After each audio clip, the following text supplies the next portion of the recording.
Is this Armageddon? I am hoping not, but um, things are kind of crazy. Things are more than a little bit crazy. More than a little bit.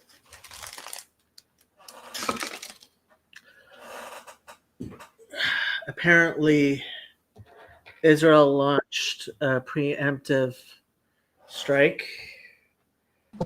Hello, Mr. Sartori. Hello. How are you doing? I'm doing okay. You should feel free to stream this to your audience if you like. I will. I don't know. I don't know if I can do that from here. Can I don't think. I That actually. I was like, I'm gonna try to do a live stream because I'm trying to get. I got over 500 subs, but I need the watch time or whatever. I need to hit for my channel to. for the thing. Yeah. So my StreamYard is set up so that you can easily stream to your audience. It you should be there should be something that says stream to your audience. Well, right now my computer, the power went out last night, and so it died or whatever, and now it's updating, and it's at 7%. So Yes, but like I don't know how you no, do it on here. it's Oh, through the StreamYard. Yeah. do I have to go do it in the browser? Because I'm using It's the mobile app. the mobile app should let you it should be pretty easy to do. I don't know the exact. Let me see. I don't know the exact thing to do, but like, stream to your audience. Unless there's something that's not working about it. I might not be like signed in the right way. Like, That might be it, but I don't know. It's eh, up. if my computer works, then I'll You'll go in figure there it and out. try to figure it out. Yeah. Aha. So how are the kids? Well, last night was kind of rough because our power went out. So, and my wife is out of town. She's at camp with middle school kids from church this week. Did So, she take any of your daughters with her? no. So you have So, all of the kids all by your lonesome. no, my mom's staying here. Well, because I still got to go to work and all that. But, like, last night, the middle child came in because she couldn't sleep. So I said she'd get in bed. And then the power went out. So then the oldest woke up and she wanted to come into bed. And then not long after that, the youngest woke up. So, yeah, they were like, after, like, I don't think I got any sleep after like 2:30, 3 o'clock in the morning, something like that. You So, had a little pajama party. It's perfect with dad. I mean, that's what little girls. yeah, well, I mean, it's fine. They just were all flailing around on the queen size bed, Uh-huh. leaving no space for me. So I was just like, I'm up now. This is just, it is what it is. Yeah, yeah. What can I tell you? Yep. But but they're all good otherwise. So yeah. So what's the deal? End of the world or something? Well, Israel just launched a preemptive strike on Iran's nuclear program. Wow. Okay. Yeah, that's going to be interesting. Yeah. Uh, don't know what Iran's response is going to be. Um, Not sure that I believe this was done with the best of motives and planning. Mm. Uh, Is this going to end with all of us Americans going up to Jerusalem to celebrate tabernacles every year? Eventually, yes, that is how it's going to end up. I don't know that. But maybe not in our lifetime. Maybe not. I don't know that this particular thing is any more relevant to that. Yeah, that's so there in my this is the third time I've tried to stream today because StreamYard was having problems. Actually, let's check to see if this stream is actually going. Apparently, this stream is just no. StreamYard apparently hates everybody, but I just saw they claim it's been resolved. So um, it was apparently a Google Cloud issue.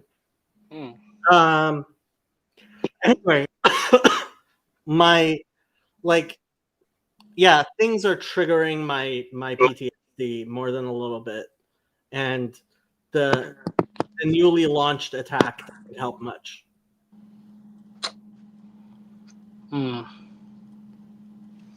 Well, I am in Los Angeles. I was expecting riots on Saturday.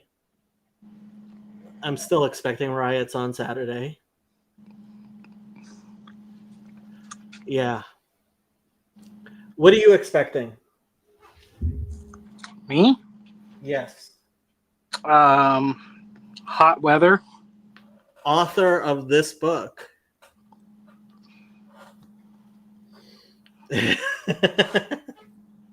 Yeah, I was talking about it in Luke's stream, and essentially the point is, you have to read it to prove me wrong. If you're not willing to read it, you have to take my word that I'm smart.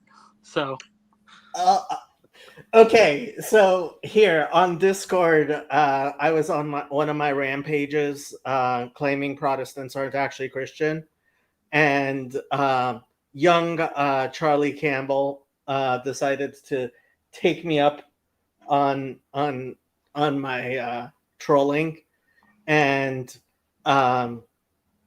because like and his whole thing was like, well, unless you've read the what did he write? He wrote, if you'd read the Book of Concord or any other confessional document, you'd at least be making an attempt, but you don't. You repeat polemics, and I just and I said, in my normal, usual way, well, Lutherans worship Martin Luther, so like it's right in the name. So like, what else do I need to read? Like.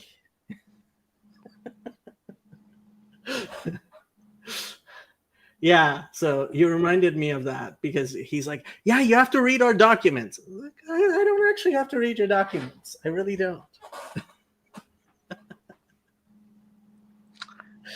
oh, well. Do I really have to read the Book of Mormon before I can say the Mormons? Like, I think Joseph Smith made up the whole thing. Yeah, I mean, I don't know. I haven't read any of the confessional documents or whatever. Like, I only go to churches that have like a statement of beliefs that can just be easily put on a website. If it's more than that, yeah, I'm not going to go into all that officially, Or then they just say the Bible. Actually, I kind of thought it'd be funny, like if I was in, I had the thought of like, I'm going to make like a confession. A confessional document, and it's just going to have all my preferences on a bunch of theological issues, but it's just going to have the Bible cited for everything. So I sent, when I had my discussion with Sam's father years ago, the name of his book is Tents Before Tabernacles, or Temples. Tents Before Temples. The tabernacle is more or less a tent, so I guess. I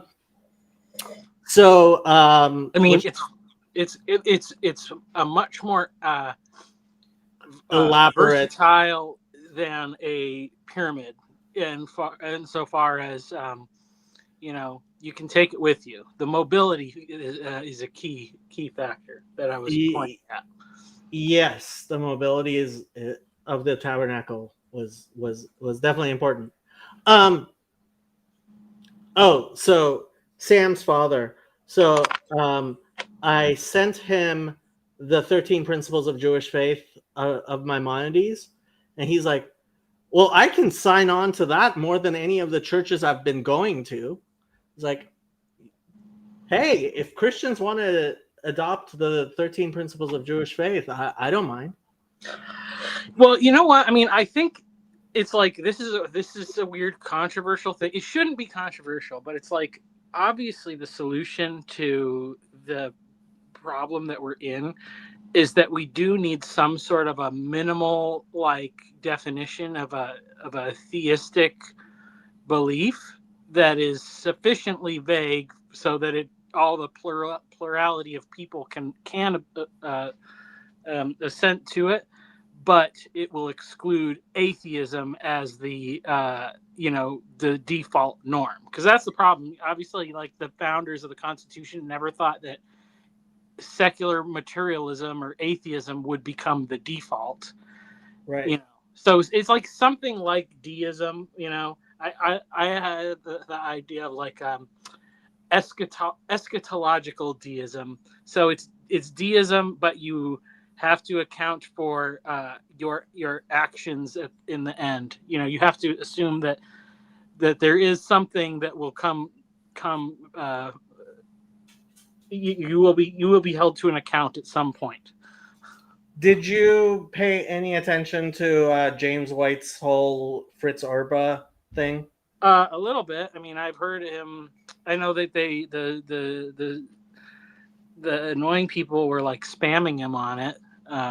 Yeah, he ran a poll on Twitter. Yeah, and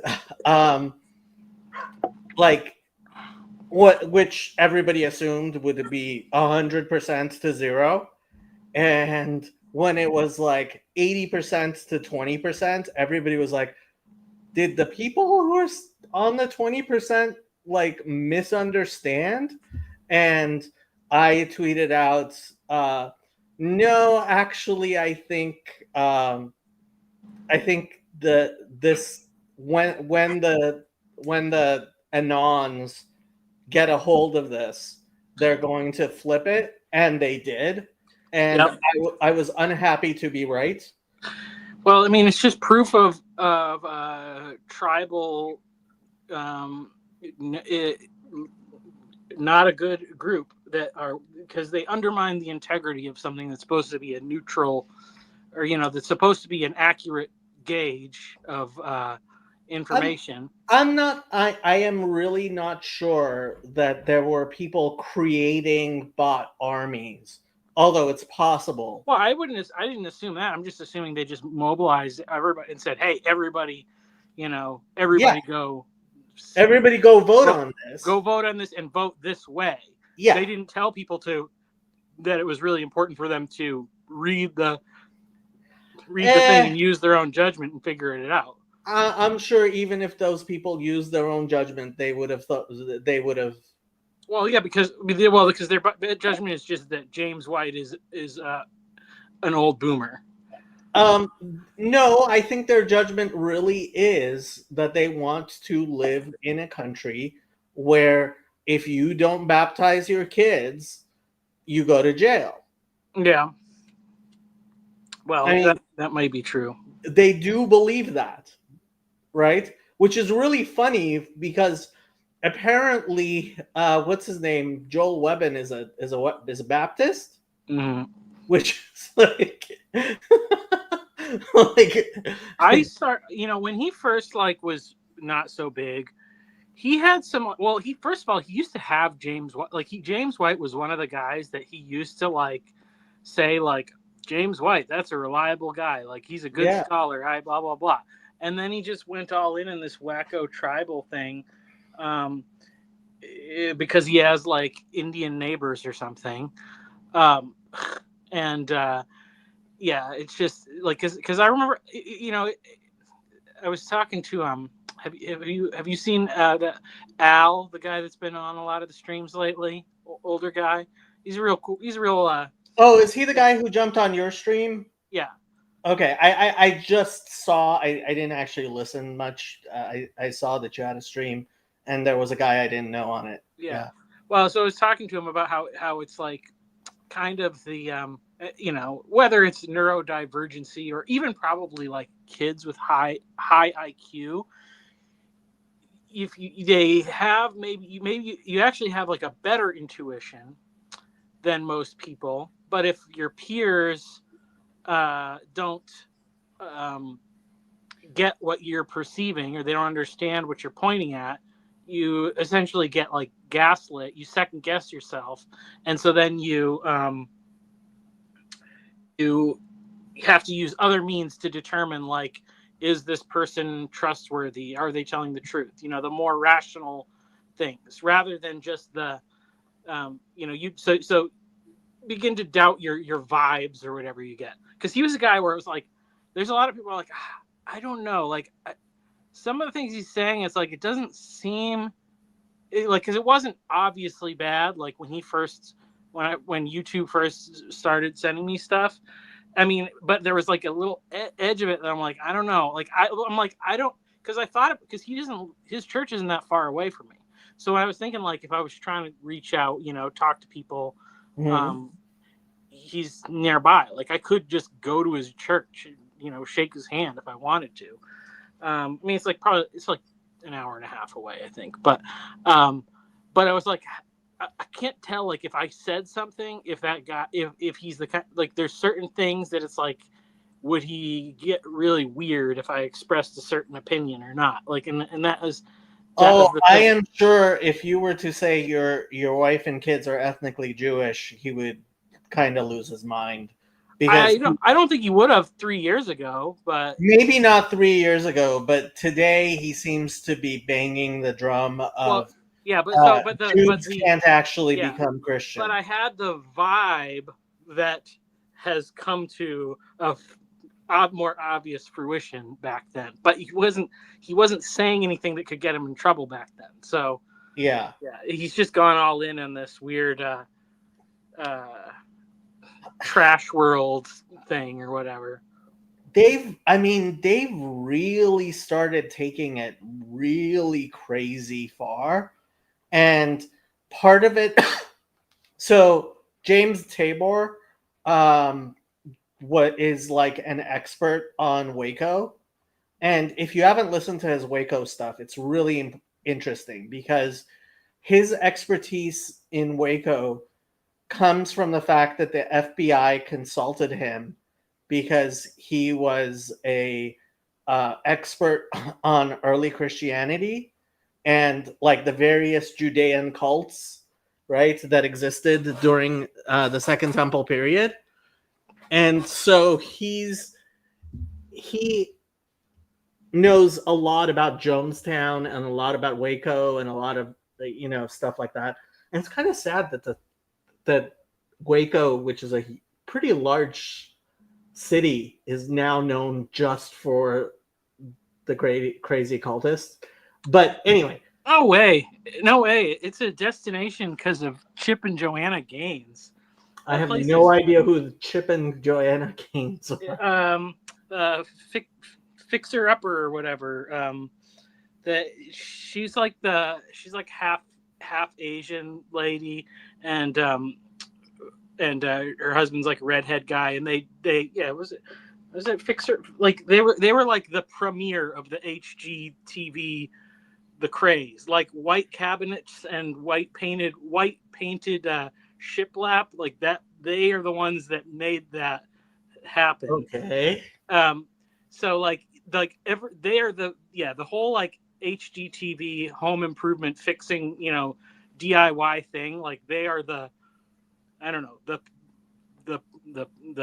first and the best that have done it, and they are in Waco, and they they started just doing the like thing with, they would show people some houses, and then the people would buy the house, and then they would fix it up, and you see it at the end, and it's all amazing or whatever. Right. But they bought like this old like I don't know, some sort of like grain processing plant or something. Like they own like half of the like they like revived a huge part of the like urban area and turned it into like, I've been there like after like the third or fourth time my wife wanted to go there with friends that were visiting. I was like, like this is getting old. This is getting old. But like it's like a weird like millennial girl mecca or something. Really? Oh Okay. yeah. I had never heard of any of this stuff. Mm-hmm. But anyway, so one of the things he says is that when you feel beset upon in a religious community, like you become it becomes so much easier when it's you against the world to like fall into this uniformity of thought. Yeah. And I kind of see that with especially like there's this apocalypticism among the, for better word, groypers who think, oh, I mean, I don't know if you saw recently Cory Muller tweeted out like, oh, we're the National Socialists have taken over the country. And I was like, you've lost your mind, right? And so, yeah. Looks like people are interested in talking about. So William Branch says, "Am Israel Chai." True. May our Israeli friends be safe. Amen. Steve says the messianic movement in Israel has reached escape velocity. No, unfortunately, they have not. There are multi-generational messianic families and a distinct culture forming. Oh, you mean the Christians? I don't. From what I have seen of what's going on with the Messianics in Israel, it's very similar to the Messianics in the United States, which is you end up with one scandal after the other with the leaders, and the general population either ends up becoming Noachides or moving on to other forms of Christianity. I have not seen true multi-generational messianic communities. Which Steve is this? There's a bunch of Steves around. Sociologically, it will be very interesting to watch. If it lasts, Brian Crawford keeps on promising to put me in touch with fifth generation messianics. I'll believe it when I see it. I have not even seen third generation messianics who are actually in any way thing. Yeah, I think you're talking about two different people from Steve, Jan. And hello, Garth. How is pushing buttons?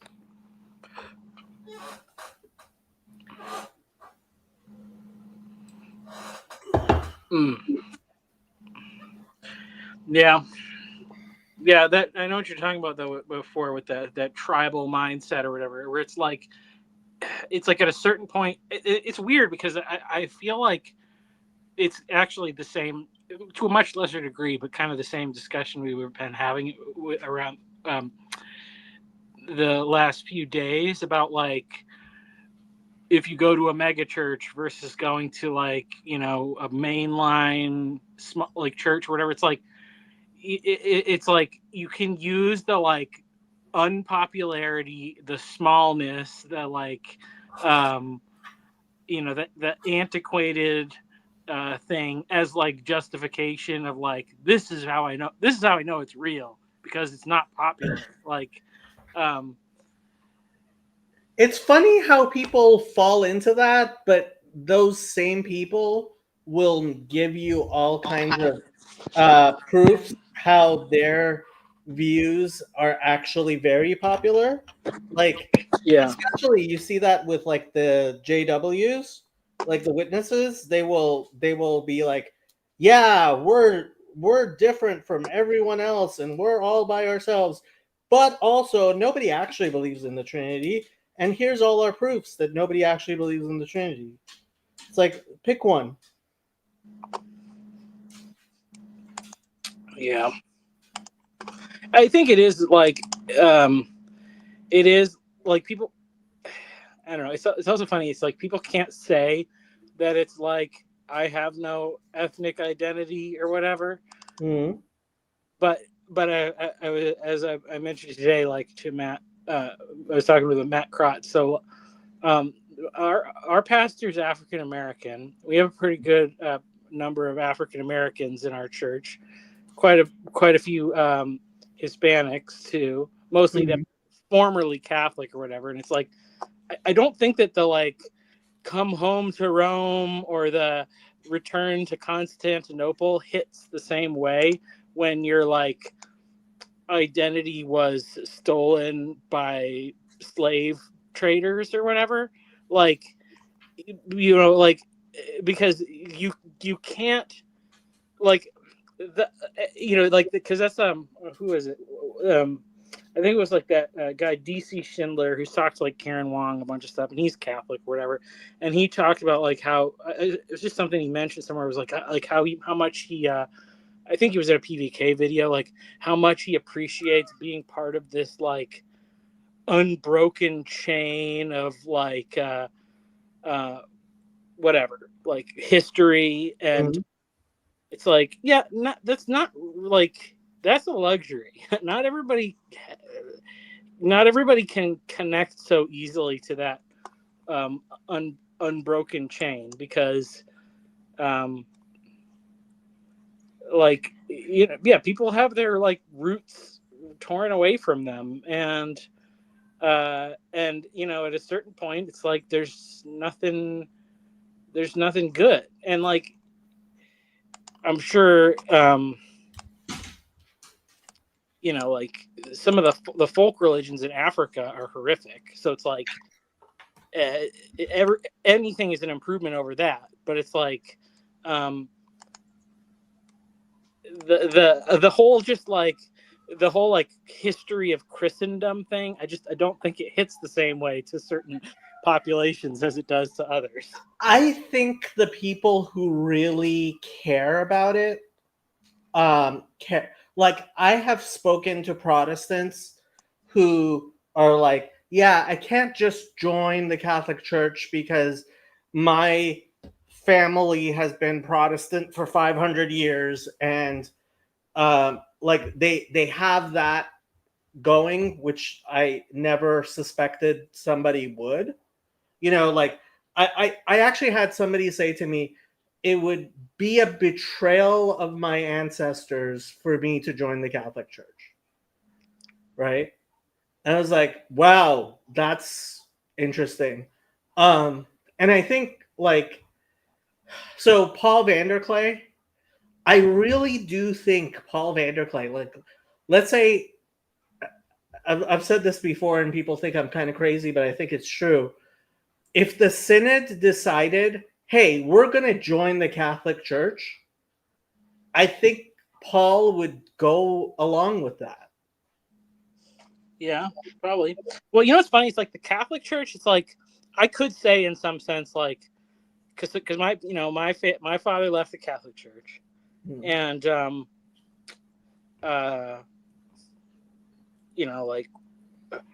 and it was for good reasons because it really wasn't working. It didn't work for like it kind of worked for his brothers better than it worked for him. Getting like born again worked better for him because he was on like LSD.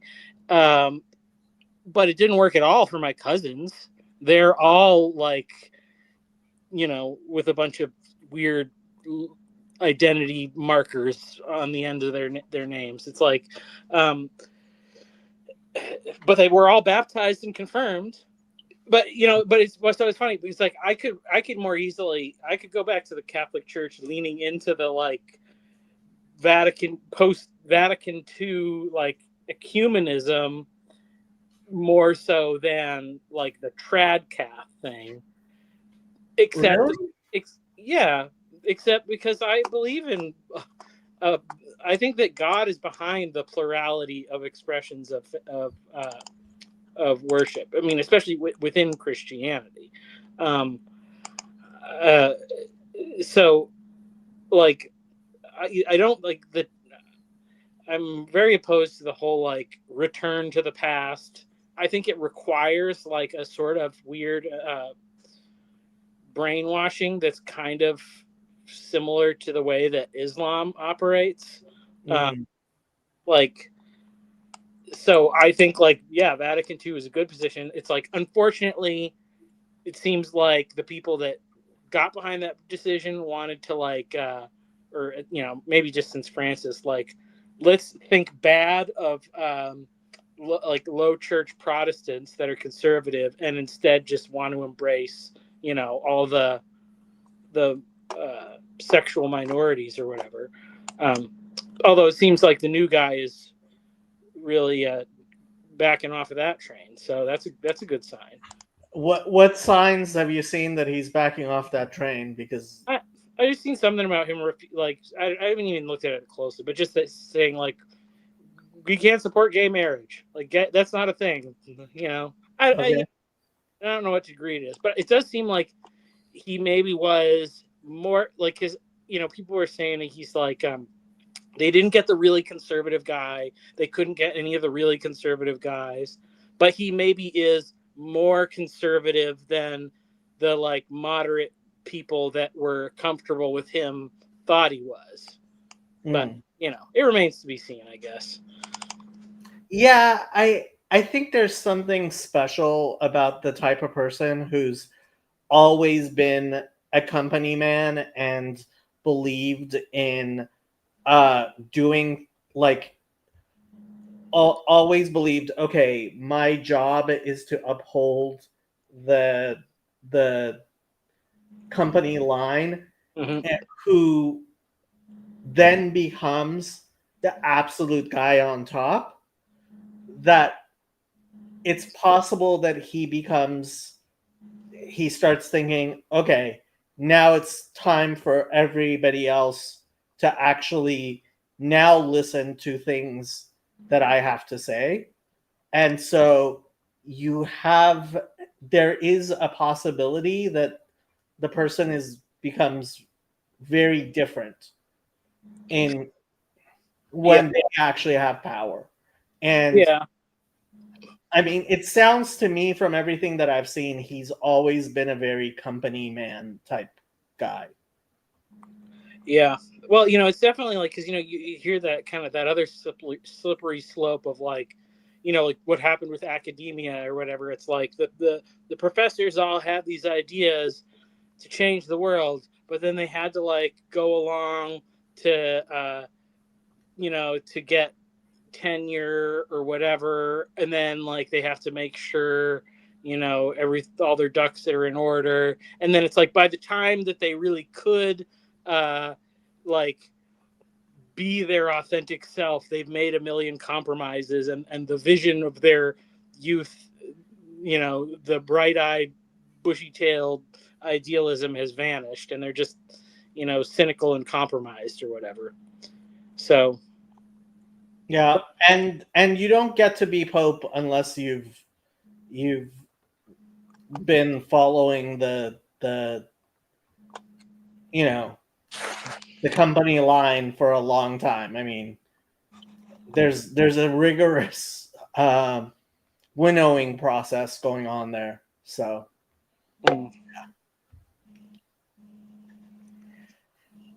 yeah, when Father Eric becomes pope, we'll see how he handles it.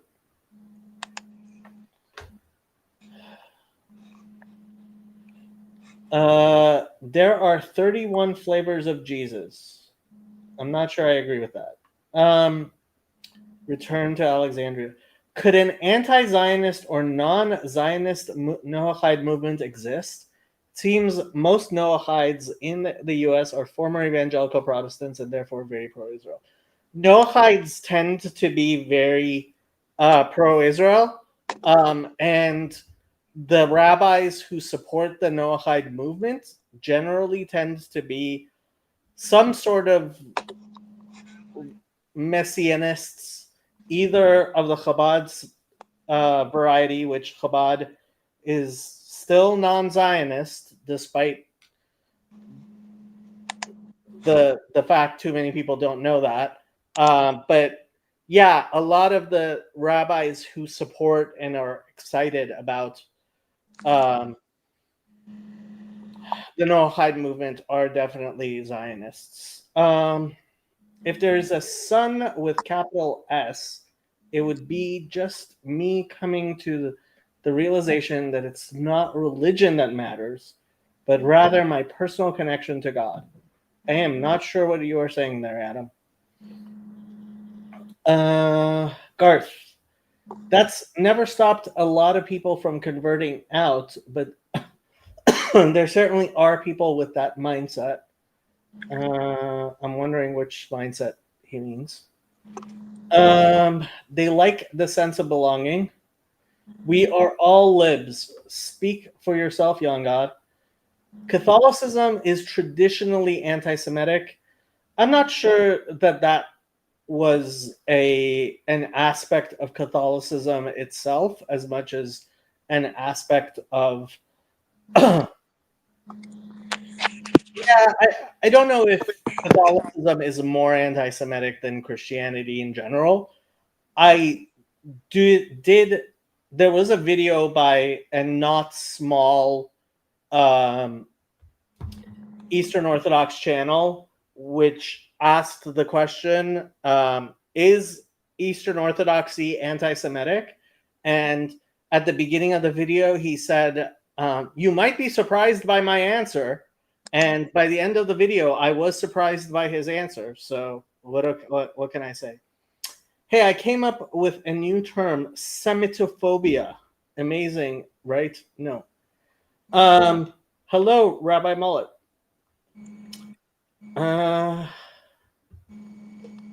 Yeah. Is your computer working? Yep. There are two of you. There are one of you again. Well, it took 30 minutes or 35 minutes or whatever to boot up my computer. This is an older computer. Somebody gave it to me for free, so I cannot complain. But I have the internet wired in, so that part is good.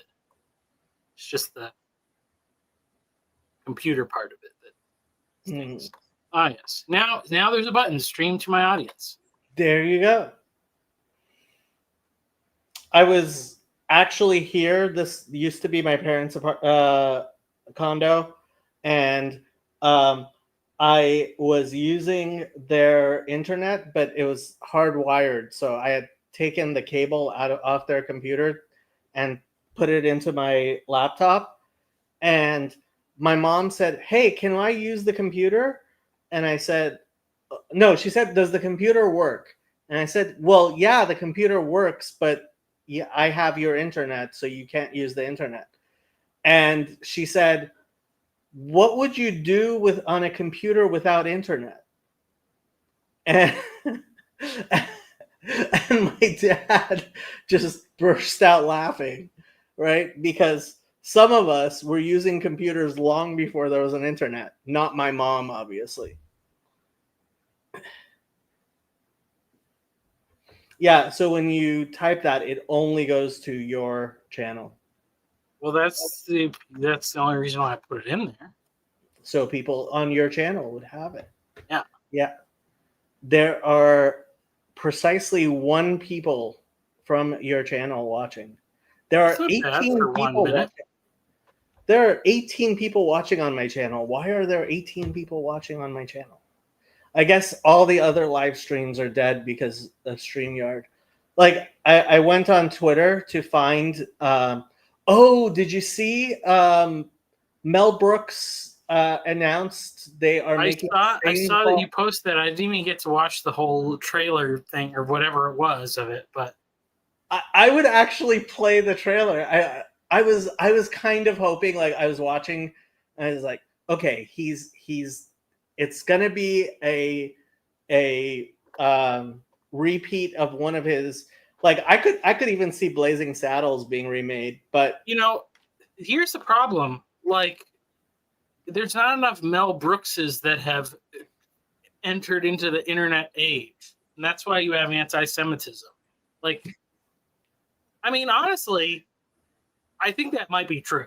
Like, because it's when like half of all half of all comedians or half of all the best comedians are Jewish. It's like it's hard to be anti-Semitic because they're great. Sarah Silverman really dropped the ball. Like, she was really funny and good, and then went all woke and stupid. And yeah, like, yeah. What's going on in Iran? Well, Israel launched an attack, and that's all we know for now. Hopefully it'll be fine, I guess. We'll see. Let's see what the Jerusalem Post has to say. Jerusalem Post. Increasing chance Iranian military chief killed in strikes on Iran nuclear sites, sources say. Israel targets Iran. IRGC headquarters on fire. Zamir says Israel could not wait for a better time.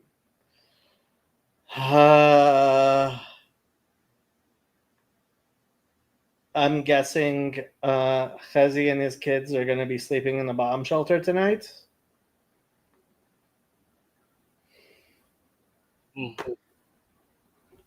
So I don't know if you've seen, but Chazi, he, ever since they moved into the new house, he streams from their extra bedroom, which is actually a bomb shelter.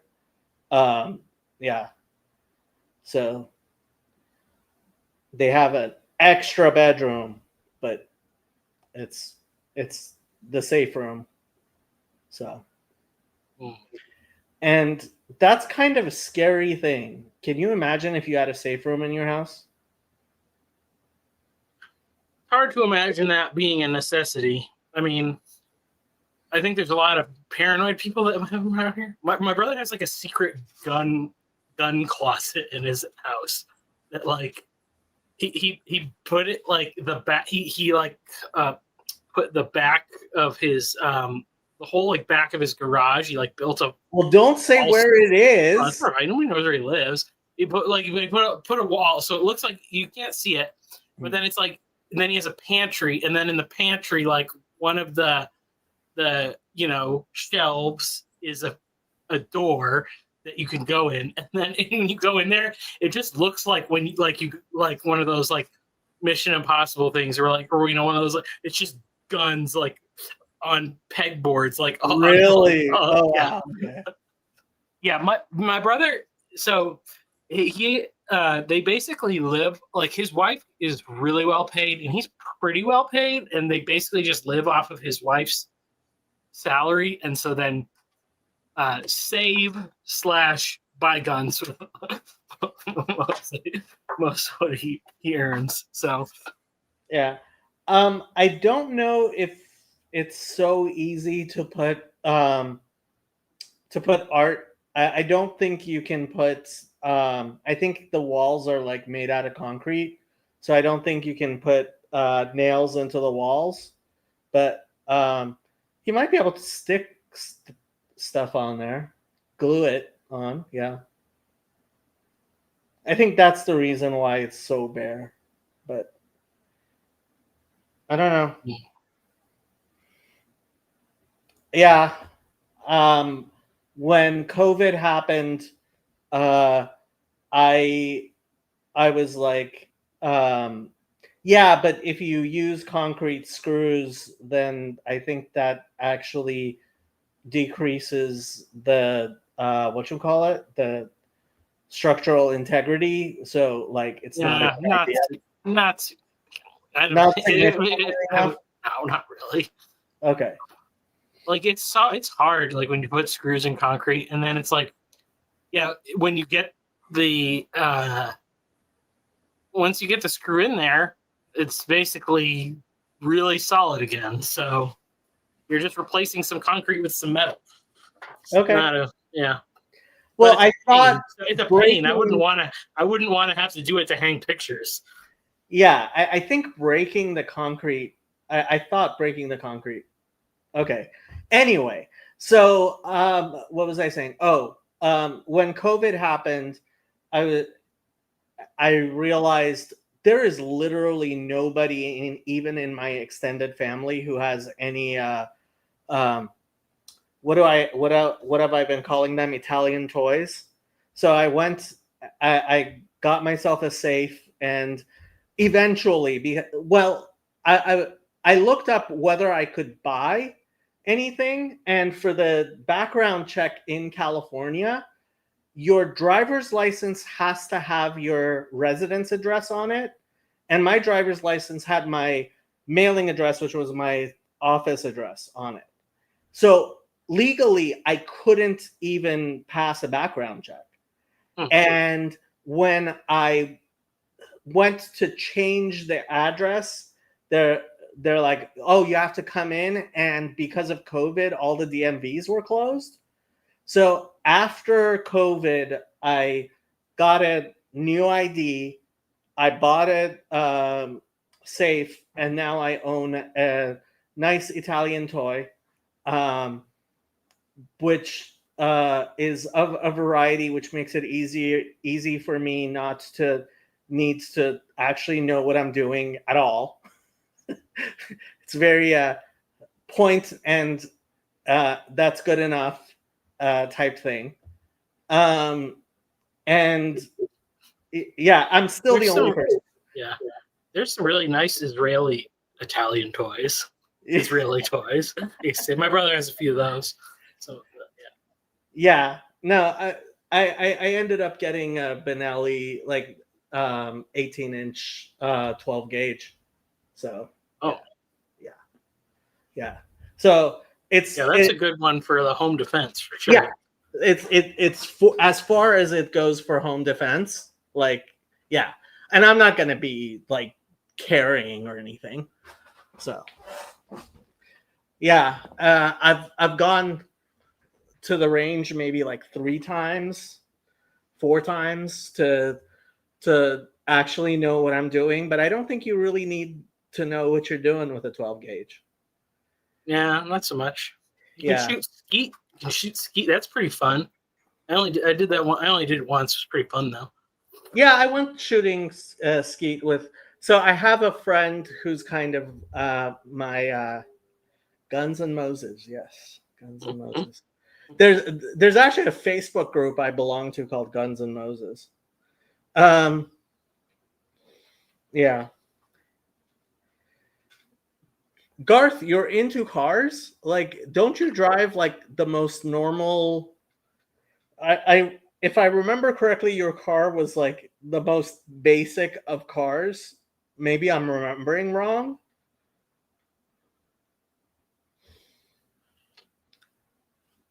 Or I guess you could be into cars and not actually like own any.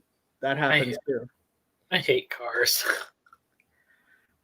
but they're a necessary evil. Acura TSX Sport Wagon. I don't know what an Acura TSX. Ooh, it's a luxury car.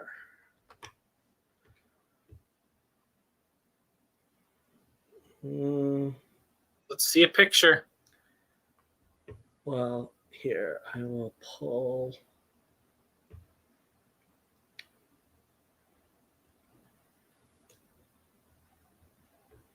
What do you mean you got a new one? They're saying like it was it was until 2014. Oh, I forgot to pull it up. New to him. I guess it could be new to you, yeah.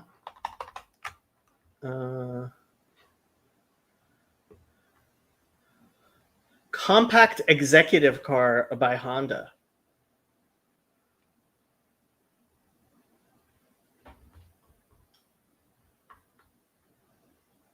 There it is, Sportswagen. Looks shiny. Yeah, I watched some video the other day about like whatever happened to station wagons and how they were like really great, because they were really great. That's what we always had when I was a kid. But Everybody just has SUVs. I have a compact SUV. you know what's funny? So I found out the reason why this is, it's because of stupid Obama. So stupid Obama put these fuel economy rules in, but the way that they work is that they are like more lax for certain types of vehicles. Yeah. And so basically you have to be like, you can only make like a really efficient hybrid if it's going to be any kind of like sedan or, you know, a compact car. But the rules are way more lax for SUVs. So it's so stupid because it's literally saying like, instead of let's pass a fuel economy bill where instead of creating cars that get better fuel economy, we only create cars with worse fuel economy. I mean, yeah. Thanks, Obama. It's all Obama's fault. Yeah, so he said it's new to him. New used. I'm learning how to self-maintain my car. Yeah, I'm way too Jewish to buy a used car. Like that would require me to know enough about cars not to get hoodwinked, and that's not going to happen. That's not a possibility. Mm.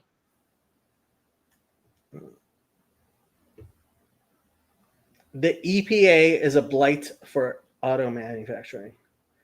I just wish my SUV was just a little longer because when I go on road trips, I sleep in the back, and it's just about 2 inches too short. If it was just 2 inches more space, it would be perfect. Mm. Yeah. You can get a pre-purchase inspection if you're buying used for peace of mind. Yeah, like if you're going to buy used from the dealerships, like the price difference between new and used is so small. I was shocked. Yeah.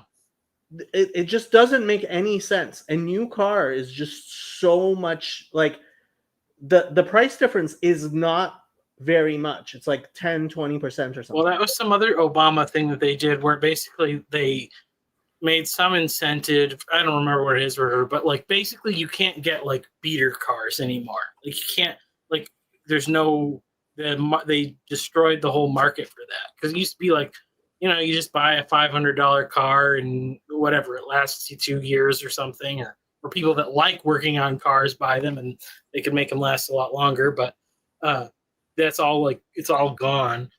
Yeah. You know what's funny is Jan says it's all the electronic stuff in the car. Yeah, that is true. Like, yeah, there's only like two or kind of 3 minivans you can buy now, and it's like that's a crazy thing of how much the car market like dictates like family size, like because it's such a because like there's a lot of like third row SUVs, but it's like it's stupid. It's wicked. You can't use that. Only like big kids can use that third row or whatever. Like, so it's not useful. If you have little kids, you have to get a minivan, and there's only like 2 of them you can buy now, and then that really limits it to like. Yeah, it's just crazy. It's like, so you know, you can, if you have a minivan, having like 4 kids is fine, But if you want more than that, you have to jump through like so much hoops because you have to get like some, crazy cargo van and all this stuff. And it's just funny how they like, I mean, I know it's probably like, it's a feedback loop from both things. It's like people are having smaller families, so we'll make less big cars, but it does work in both ways because you do have people thinking about like, should we have another kid? We're going to have to get a new car.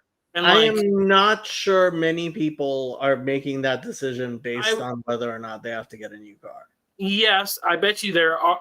Well, combined with a bunch of other factors, I think that it definitely Has an impact? Yeah, for sure. Ultimately, I think that well, let me put it this way: kids. getting a new car is a major deal for my family with our income level. Yeah, it's a major deal, and and if we have a car that's like paid off, and that means taking on a new payment, that's a big deal. So, yeah, I hear you.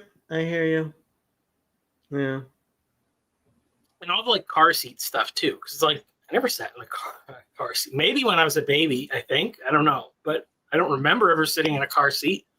I went on a road trip with my dad when I was like 8, and I was in the front seat the whole time. Like I picked up my oldest daughter like a couple times from school just because like my wife couldn't get there on time, and she rode in my my work truck, and she's like, "Is this okay?" I'm like, "Yeah, it's okay. It's fine. We're going like 3 miles to the house. It's not a big deal, and I'll drive slow." But it's like the weird safetyism is just yeah.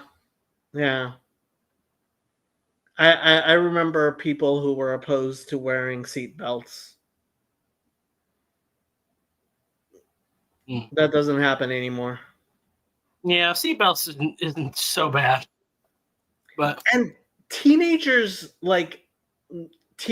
aren't getting their driver's license. No, yeah. Like there's a bunch of like our church is pretty small, but like there's a couple kids that are like, "Oh, I'm just gonna wait until I graduate, and then next summer I'm gonna go to like driver's ed and get my or like I'm gonna wait until I'm 18 so I don't have to go to driver's ed." It's like that's crazy. Like I don't know. That was the thing. It's like you need freedom, man.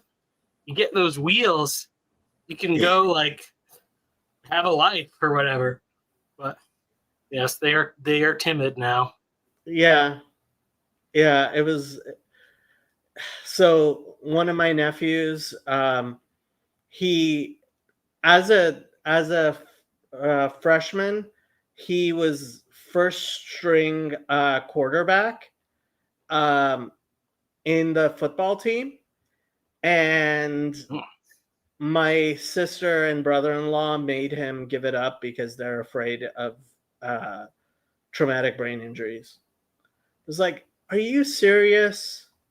My brother-in-law has been really he would not let me throw my nephews up in the air when they were little babies, because he's a doctor and he's like, no, traumatic brain injuries, that's the one thing he's always been really thing about. So yeah.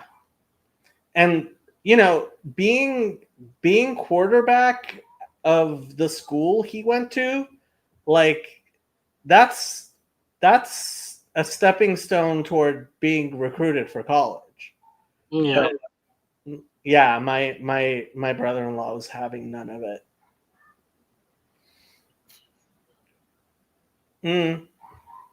Would you let your son play football? I mean, I'm kind of like I think that the odds of any child that we produce being like a truly superior athlete is extremely low.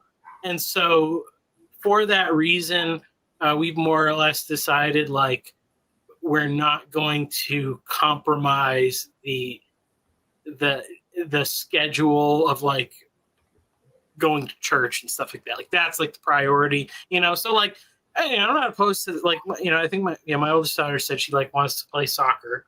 I don't know why, but we're not gonna like we would not do like travel teams and stuff like that. And, like they do dance, and like they go to the recitals, but we wouldn't do like you can do like travel team stuff for that too, and we're not going to.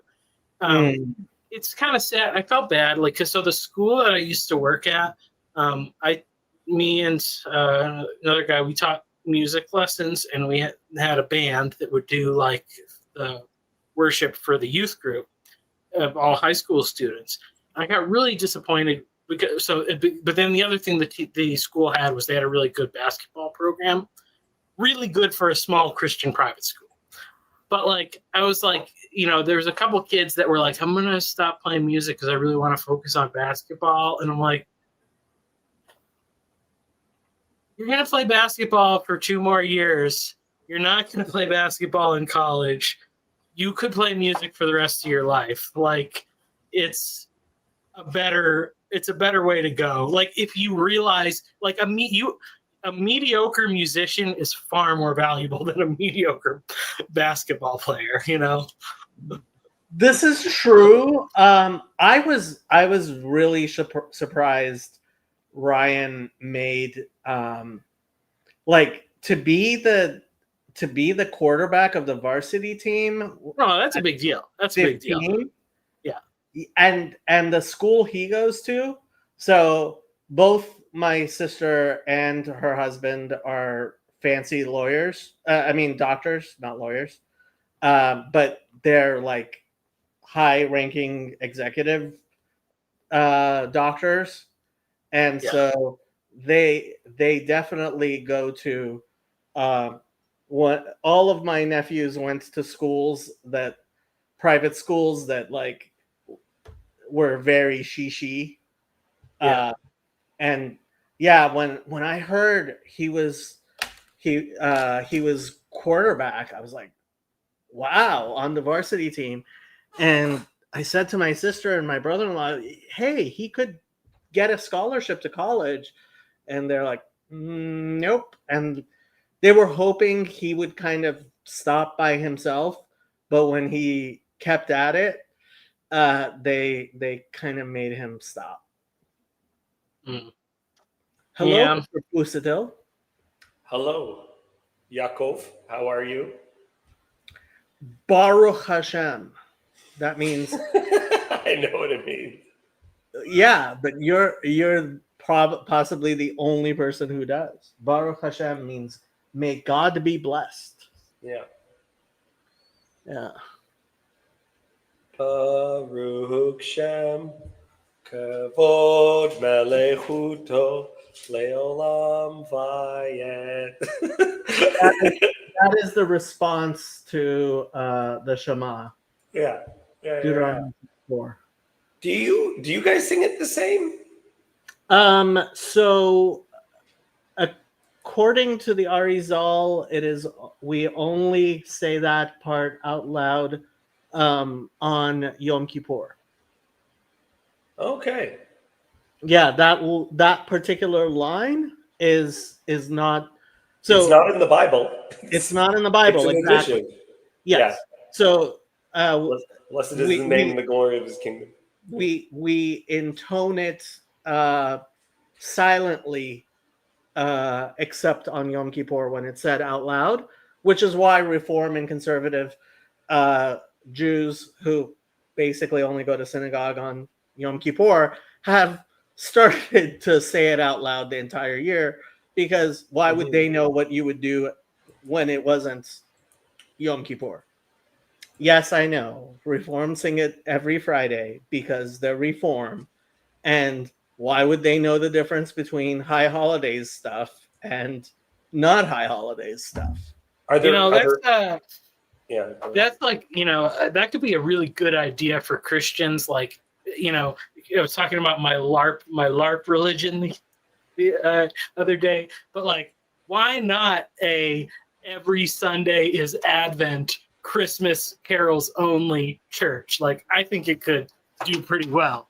People would be down for it. What do you think, David? Look, I like what you were saying. I enjoyed it a lot because it kind of reminds me of of all things, the book of Revelation, where it's like let's tell the gospel story, but we'll tell it with animals, which is also how the book of Enoch ends. Yeah, Enoch. In the what is it called? The animal apocalypse is sometimes called, which is clearly Josephite messiahship. I don't actually think it's a Christian invention. Well, the more thing I was thinking is more so think about let's say you take like a really like modern easy, or like it doesn't have to be, you could do it in different ways. You could lean into the like archaic language if you wanted, or you could like use the Message or something, but like take a Bible and then change every like name of a place or a person or something to some other thing. Like, I don't know. You could translate it into Klingon and then back into English or something, or do something so that there's like a consistency of grammar so that it like makes sense. But just for the sake of it, so people wouldn't pick it up and then first say, oh, well, obviously this is metaphorical because pretend it's fiction. Just read it like it's read it like it's a fiction, and then you will assume that it's logically, that it has an internal consistency, and you won't have any triggers about religion and Bible and blah blah blah. And I wonder like how much more people might be engaged just to get a total frame break of the thing. Yeah, I'm not against that. I think one of the ways that you could do it is you just do the Hebrew pronunciation of names, because sometimes they're so different. Yeah, it's not that much. I have one of those.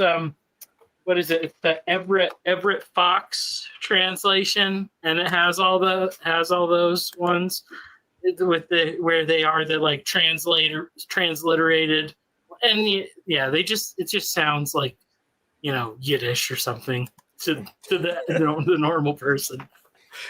Well, because it says like Abraham and stuff, and Yitzhak. So it's like it doesn't have quite the mystique, When you read some weird, bad young adult fiction, but where they really tried hard to invent their own language or something. Yeah. Well, and Jacob, I hate to be the one to say it because I don't know. I don't think Solomon's name in Hebrew sounds as majestic. Shlomo? Yeah, Shlomo just doesn't have the majesty that Solomon has. Like, even when I just said it, like Sartori just snickered a little bit. I did suggest, I suggested to my wife, what about Solomon? And she's like, no, I don't like that. And I'm like, well, what about Shlomo? And she's like, no, I don't like that. That's worse. One of my best friends, his parents are Israeli. So we went to public school, right? But his name is Shlomo Shmuel Dalal. And we definitely had a lot of fun with that. Yeah. It definitely sounds like your friend might be Jewish. Yeah. Are there Jacob, are there versions of Orthodox Judaism which would say that line in the Shema, by the way, the Baruch Shem Kevod Melech out loud? The only liturgy that doesn't explicitly espouse the teachings of the Arizal is the Yemenites, and I don't recall whether or not they say that verse at all, because it's not from the Bible, and the people who are anti-Arizal are going to be pretty unhappy just in general about adding things not from the Bible. So I don't know. Does the Talmud mention Baruch Shem Kavod Malchut Olam Va'ed? I don't know. Somebody's asking for a StreamYard link, but it's on your channel, Jacob, not on mine. I'll post it while Jacob finds that. Yeah, let me see. So here we are on Safaria, and what is that called? The expansion of majesty or whatever. It's essentially that. Do you know what I mean? I mean, blessed be he.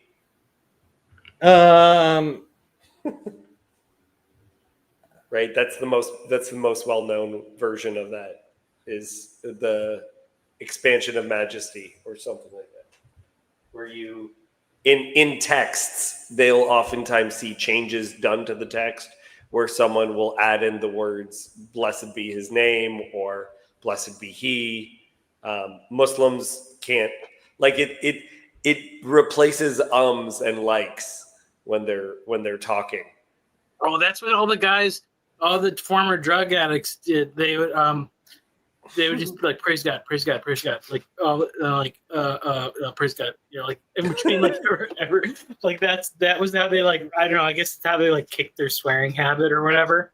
Because if you back, I mean, especially, I mean, more people do now. I feel like New England was a forerunner of using effing as like just a filler word for while you thought of the word you were trying to say. Every word is an effing something or other. Boston is known for that for sure. Yeah. So this is Maimonides' laws of reading the Shema. While reading the Shema, when one finishes the first verse, one says quietly, "Blessed is the name of the glory of his kingdom forever." Then one reads as normal, "And you will love the Lord your God." And he explains it because of the thing. There's the Midrash.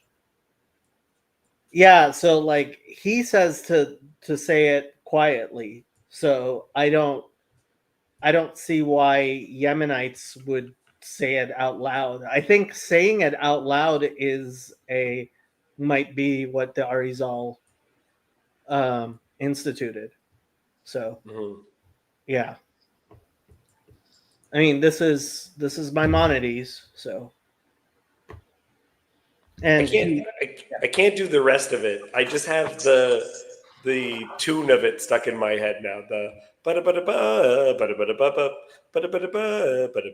Shema Yisrael Adonai Eloheinu Adonai Echad Baruch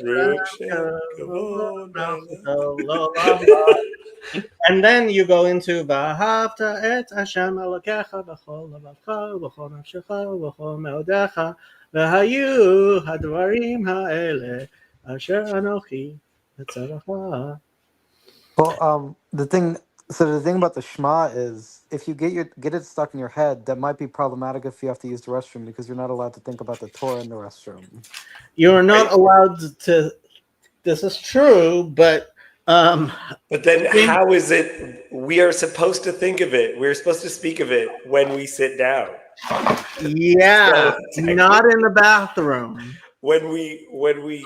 So I was just talking about this. To come in and go out is a euphemism of, like, you know, going about your business. So when you're doing I've been telling kids for years, it's like you want to try to get this stuff, you know, build a habit. You got to integrate it into the habits that you already have. John on the John. That's the way. John on the John. Okay, this is the most Protestant thing. Like, reading the Bible in the bathroom is just heinous. Well, you know, when you're a married man with children, it is the only place of solace in your home. So I very much disagree, Jacob, because so many people die on the John. And what better way to meet the Lord than when you are already thinking about it? You can read light spiritual things. Chicken soup for the Jewish soul. It would be a matzo ball soup for the Jewish soul. What if I plug my earbuds in and I'm listening to Torah? Is that okay? No. Absolutely not. What if you are an elderly man and you can't control your bowel movements? That's actually a serious question. So people with catheters, like, I love it. there are rabbinic responsa on what you should do if you have to have a catheter. Jacob, I don't yeah. know. At some point, I think part of my attraction to Judaism is that I have a tendency of asking Jewish questions that other people, like when I was like part of a Christian youth group and I would bring up my questions, they would just be like, what? I mean, maybe, that's the thing. It's just there's so many unspoken taboos. It's a nightmare trying to figure it out. Yeah. I mean, I don't know. To me, it's like, who has the right to speak to me when I'm sitting on the throne? It's like my wife can come in there, my children can come there. You guys can't come, you guys can't come in there and speak to me. Well, like, it's for the intimate relationship. So therefore, what is more fitting than that the Creator would speak to me while I am performing the function that He created me to do. First of all, that's not the function God created you to do. A function.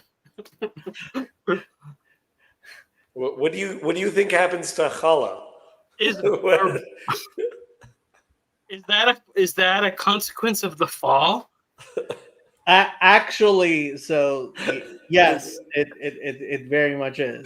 This was a major conversation about how the resurrection would work, because Jesus ate, and it says that we are going to eat, like in Isaiah, a meal of delicious meat and well-aged wine, right? What's going to happen with that? Is that okay? Yeah. There's a midrash that says even in the desert, the generation in the desert, because they ate man, never went to the bathroom. I think that would have been mentioned along with your clothes didn't wear out and your sandals didn't wear. Well, so the midrash specifically goes on people were complaining about and the midrash says that their complaint was that they couldn't go to the bathroom. I was just thinking, because you have a whole generation that like is born and dies, right? Is like after Moses dies and they cross the first time, some of those, what is happening? Yeah, it was like, oh, we didn't need toilet paper in the desert. What is this? Like, that's a downgrade. How is that a promised land? Yeah. Something is happening to me again. I've noticed it happens after I eat Mexican food. What goes on these streams? We're talking about Torah, and then we talk about this. I have to agree. Yes, we are. This is how you get midrash, Kirk. This is exactly how you get midrash. This is how you get the story with Rav Yirmiyah in the Talmud, which is one of my favorite stories. What story is it? So they're having a discussion, and it's doesn't matter what the discussion was, but he asks a question, and they kick him out. They're like, "Okay, that's too far. Just get out of here." I think I know what you're talking about. I actually think I remember hearing Rabbis go back. I think it was like if you drop if a bird's foot falls within a certain radius, you have to return it or something like that. Yeah, and he asks, what if one of the chicken's feet is outside the boundary, and what if one is inside? And cut it in half. The rabbis were not having it. Yeah.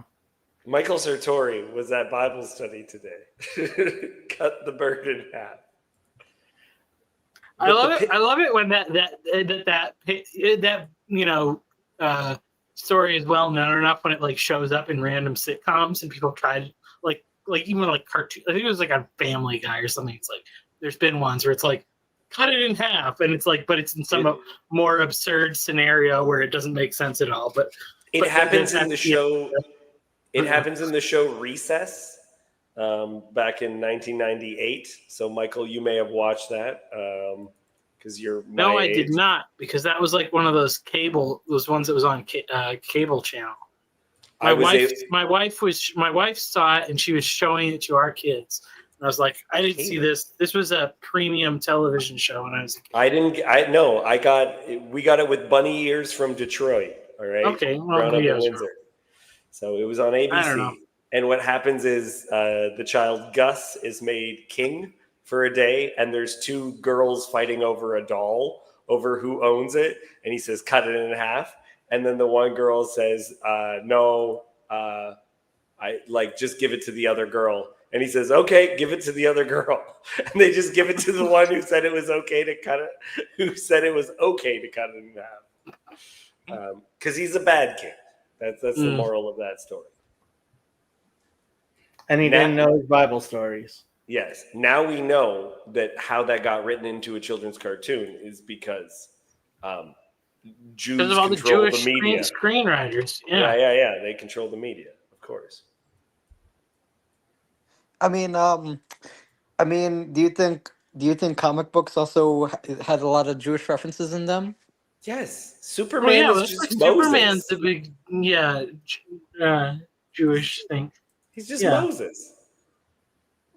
I could see it. Oh yeah. Comes in the little basket, adopted by the Earthlings. So there's some twists, but yeah, basically. He's got an L name, Kal-El, like Jor-El. Did Moses have laser eyes? It's in the Midrash. Oh, okay. Are there laser eyes in the Midrash? That's why he had to cover his face, right? Oh yeah, that makes sense. Yeah, of course, because they couldn't bear to look at it. Yeah, of course. So how are things in Canada? I mean, it doesn't seem like we're gonna have a civil war like you are currently. Honestly, Are you getting a lot of pressure to do a maid? no, not yet. Okay. I do know people who I know a bunch of people who have died as a result of that program. Wow. And I told Paul about one of them, Vanderclay, because she sent a mass email saying everyone should come see me before this date, because that's when, like, she announced the day she was going to be ending her life. Wow. In like a mass email. And I just, like, the feeling, it felt too much like a cat. It felt, that's what I said to my wife, is like, it's like they're saying we're putting her down on Tuesday, so if you could come Monday, that'd be great, and say goodbye. Anyway, And Jacob was already having a rough day. yeah.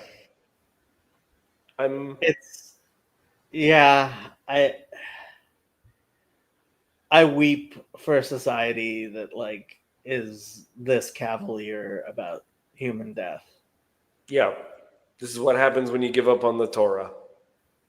Well, it's like I wouldn't let my wife take our dog to the vet when it was, like, clearly the end. You wouldn't? No. Because it's like it would have been like this long drive and all this stuff, and it's just like, no, I don't think she wanted to be with us so much, and so I was just like, we're just gonna be with her, and it was rough, but it's like she was never alone, because, like, especially the people that are like, I can't look at it or whatever, I can't be with her. It's like, that sucks. You abandon your I mean, not everybody does it, but it's like you abandon your animal in that time or whatever. When it happened when we were talking about it, it happened quicker than we probably could have gotten there and done it. So when I decided to put Duke down, I deliberately did not go into the room because I knew that I would be causing more angst for him than me not being in the room, because I was just a mess. And well, and it also the way that it works is different than people think. So my wife and I made the decision that we were going to let our cat die at home. Audrey, one of I don't even know if she ever made it on a stream, but it took like 10 hours for her to finally die. So it was all day. It was a full day of like waiting around. Surely this is when it's going to happen. And my wife just sat with her all day, and I'm feeding her as like people's ideas about death is based on them never experiencing death, right? Like some people are fighters, and you'd be amazed at how long it actually takes. And that's part of also why I get the feeling where like this can't go on any longer. Could we just do whatever? I mean, for dogs, I really don't like for animals how some people like. I've just seen too many. Like I felt I put Duke down way too late because I just I didn't want to. And when we went for the final weigh-in, he was usually 45 pounds. He was 35 pounds. And I hadn't even noticed because I didn't want to notice. But I really dislike when I see these dogs that like, because dogs are supposed to be happy, and dogs generally are very happy. And I don't understand putting like, even I had an aunt who passed away from cancer, and she couldn't take the chemo anymore. And I think that's fine. Like, they stopped chemo because it was just too hard on her, right? And okay, it's your time, but like, there's a difference between an animal and a human being, and putting a human being down like that, like, and I've said this before, I think doctors have always like add a little more morphine, like, or maybe had some extra pills around and was like, okay, if the pain gets too much, you can take a few extra of these. Like, that's different to me than the way it's becoming ritualized and mechanized. And frankly, I think people are being pressured into it. Yeah, there's been several reports of it in Canada where people were told, especially like there was a homeless man, and he was being told that he was being selfish for not doing it. He wasn't going to get better. It was not, and he was taking up a bed, and it was during COVID. And why are you wasting our time? Right? Yeah. I don't want to talk about this.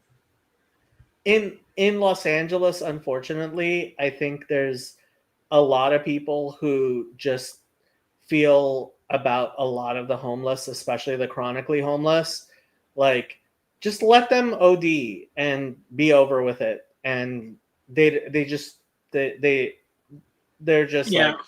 let them die. They don't care. Well, I think obviously like the big part of the problem is just like the community attachments that people have lapsed so much, like, because for how many of these people is that actually like, oh, I know that I'm actually going to like be treated well and kindly by people on that day when I'm mostly just ignored all the other days. Like it is almost like a thing of, because it is this sort of somber moment or whatever, that because like I'm assuming that they're still trying to like do it, like they're still trying to pretend like it's this meaningful thing, that they're like it's this altruistic act of kindness, right? Like they're not just putting them in the Soylent Green grinder or whatever. So like so, but like for how, like, and that's the thing. It's like, for how many of these people is it like, oh, today's the day when people are going to treat me special because I'm dying. Like, and if that's like the state where you're at, then that's just, really sad, obviously. But,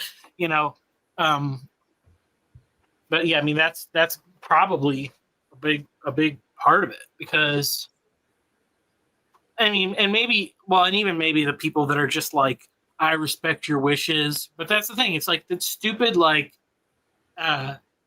fake liberalism or whatever that is just, I will not care about anything you ever do, so that you also will not care about anything that I ever do. It's ultimately rooted in selfishness and not love of others. So I almost made a video about the whole Glenn Greenwald thing. Which part? So somebody, okay, so Matt Taibbi wrote a tweet where he was like, yeah, Glenn Greenwald is a friend of mine, and this is his private life, and people should just butt out.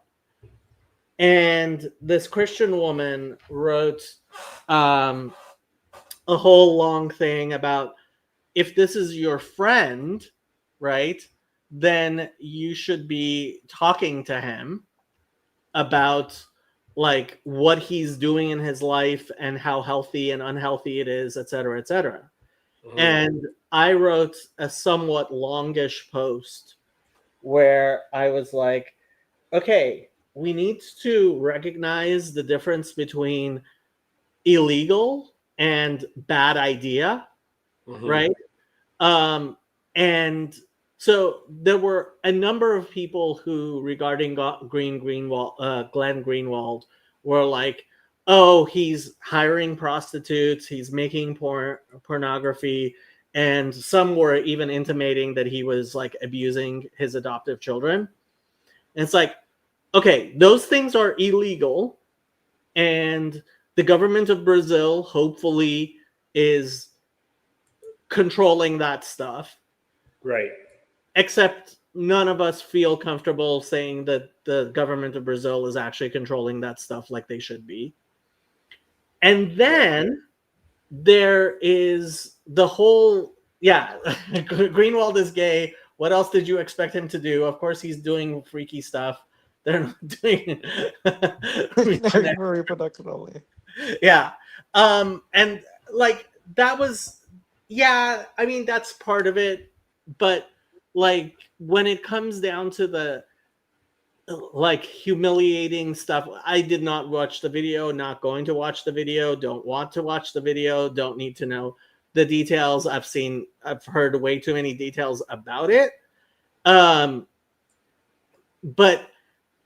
is it psychologically healthy for him? And should his friends be like, this is a bad idea?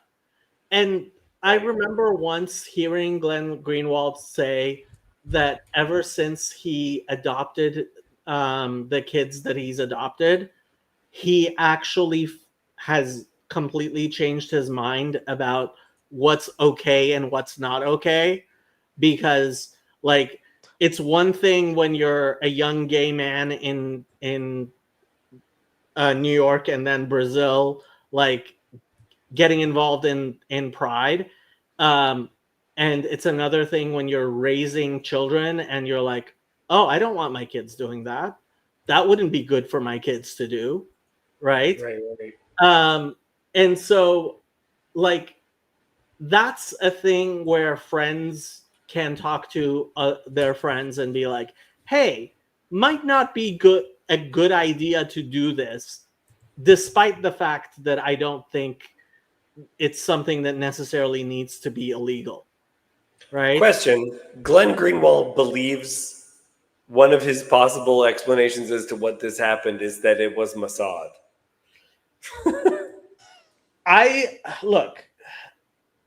So let's do Epstein, right? Yeah. Okay, Ever since Kash Patel and Dan Bongino came out and they're like, there's no way he totally killed himself, right? I'm like, okay, so this was definitely some sort of intelligence operation by some country, right? Yeah. Could it have been Mossad? Could it have? Yeah, it could have been. But let's say it wasn't Mossad, right? Okay. You would still make it look like it was Mossad if you were doing it and you were some other country. Yeah, And very true. And just like they leave like matzo crackers or something. like they hired a guy named Epstein, right? And and like Mossad really enjoys having this this reputation for being everywhere and like being behind everything, right? So like could it have been Mossad? I could believe it. At the same time, could it have been everyone in the U.S. intelligence community who absolutely hates Glenn Greenwald? Mm-hmm.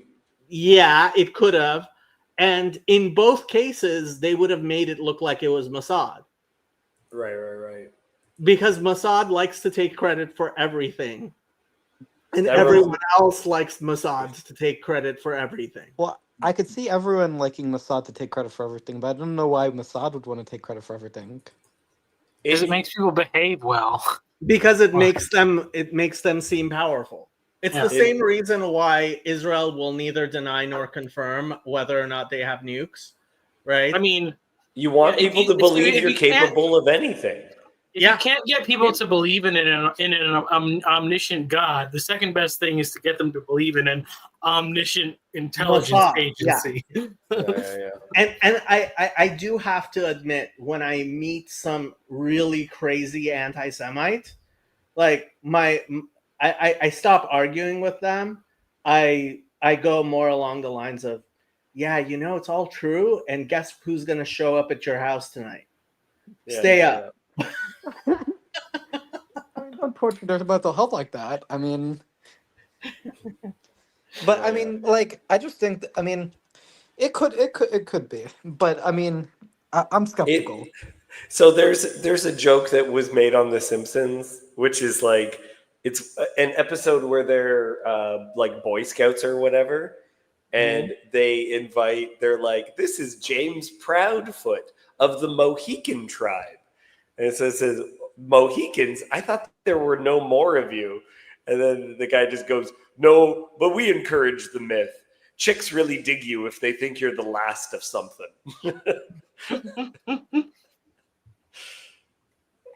The last of the Mohicans. Yeah. And I'm like, yeah, I can understand why you want people to think, yeah, we did that. Sure, whatever.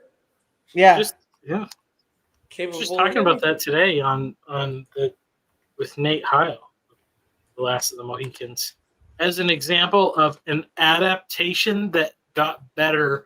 The book is like the worst version of that story, and they just made progressively better movie adaptations of it until they made like the Daniel Day-Lewis one. That's like a really good movie, but yeah. Oh yeah, I was listening right before the Bible study when you were on Nate's stream, and he was complaining about people prejudging Hollywood stuff for, I guess there's going to be an Aslan remake or something. Yeah, and, yeah. With Meryl Streep. So we don't know. It's Greta Gerwig, and she's good at making things, but it's got these weird twists, and so the really super conservative fans of the series are really uptight about it.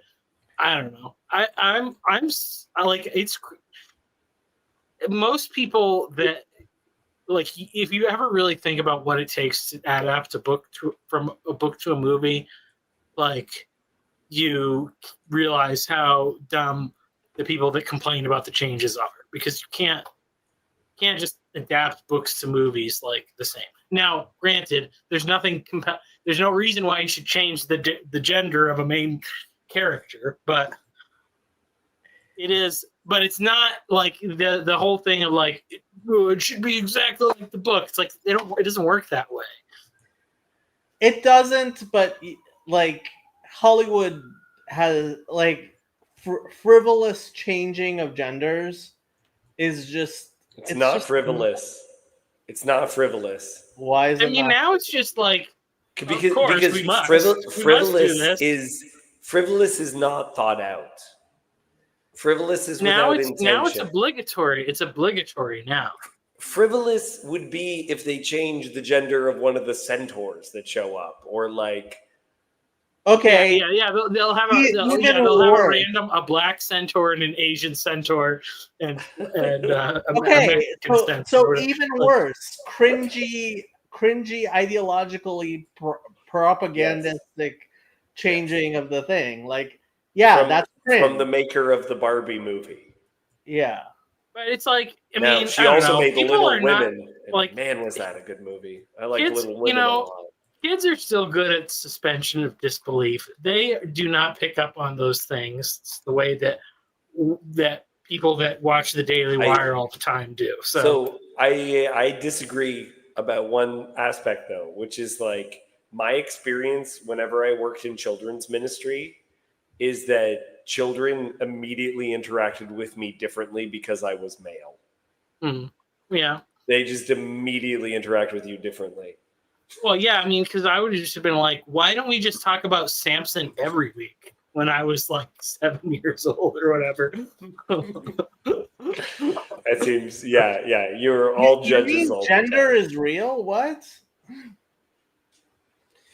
Careful, we don't want the YouTube police to find us. Is it really a good Bible story if nobody defeats a lion with their bare hands? I mean, come on. Like, what are we doing here, people? I really want this new Lion, the Witch, and the Wardrobe movie to just, in Narnia, there's just a Filipino. Like, they just, like, someone didn't get a memo. And it's just like, we have those here. And they're like, what? We do? Like, I knew someone who went to the zoo and took multiple pictures of flamingos because she thought that they were not real. Like, she thought they were like, they were only plastic lawn ornaments and not a real bird. That it was all cartoons. And she showed them to people and everyone was just like, yeah, we know. And she's like, shut up. You didn't know that these were real. They smell bad, man. Really? I didn't even know there was a new Lion, the Witch, and the Wardrobe movie coming out. Well, it's just like, we have a SeaWorld here, and at the SeaWorld, like, they have a big flamingo thing, and it smells gross. It smells like bird poop and dead shrimp or whatever they eat. Yeah. They eat shrimp. Shrimp and they poop where they live, so it smells bad. Jacob, I thought of you this week because I was thinking about how Gentiles are allowed to eat shellfish, but should we? I've gotten food poisoning multiple times from shellfish. Look, if it's actually a health thing, that's different. But like the Talmud actually talks about how like some rabbi says to some Gentile, hey, have some for me and have me in mind, because like there's this thing in the Talmud, you're going to have to, on the day of judgment, you're going to be asked about everything that God had permitted you that you did not participate in. It's kind of like the Talmud's anti-asceticism thing, is like, God created this in the world and you decided you are not going to enjoy it despite the fact God permitted it to you. So as a Gentile, I'm gonna get in trouble for taking any Saturday off. I'm gonna have to. given There's it. actually an additional prohibition for observing Shabbat as a Noahide because the way I've heard it explained by rabbis is that the Bible says that God put creation to work, I believe is the phrase. And so Well, so okay, there is this thing where in the Bible it says it is a sign between Yeah, me and you, and so there is an idea that if a Gentile were to keep the Sabbath, um, with the idea that it belongs to them, that it is a form of theft. Yeah, and I mean, this actually happens to be one of the more controversial things among Noachides, because a lot of Noachides get offended when they're told they're not supposed to keep the Sabbath. Some of them don't, but a lot of them do. But Genesis 2. I do say. What I about do Genesis 2? Genesis 2 is before Noah. What about Genesis 2? Well, yeah, human beings are not supposed to work without rest periodically, and it seems like 6 days on and 7 and 1 day off is like kind of a good rule of thumb for that.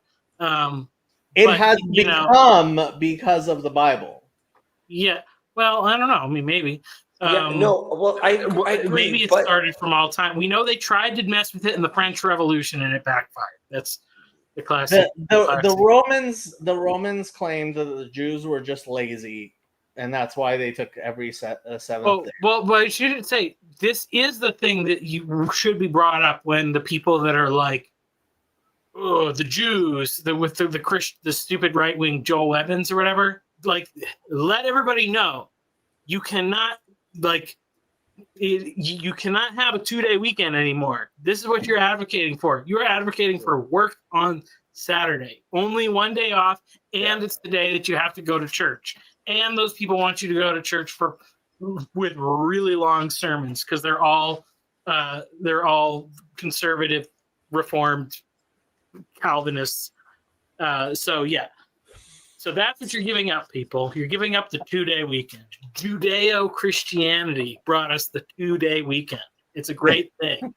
So what I like what you were saying. So what I'm confused about is, Moshe gives us the 10 words that say you're supposed to keep the Sabbath, but the Sabbath itself is predates that.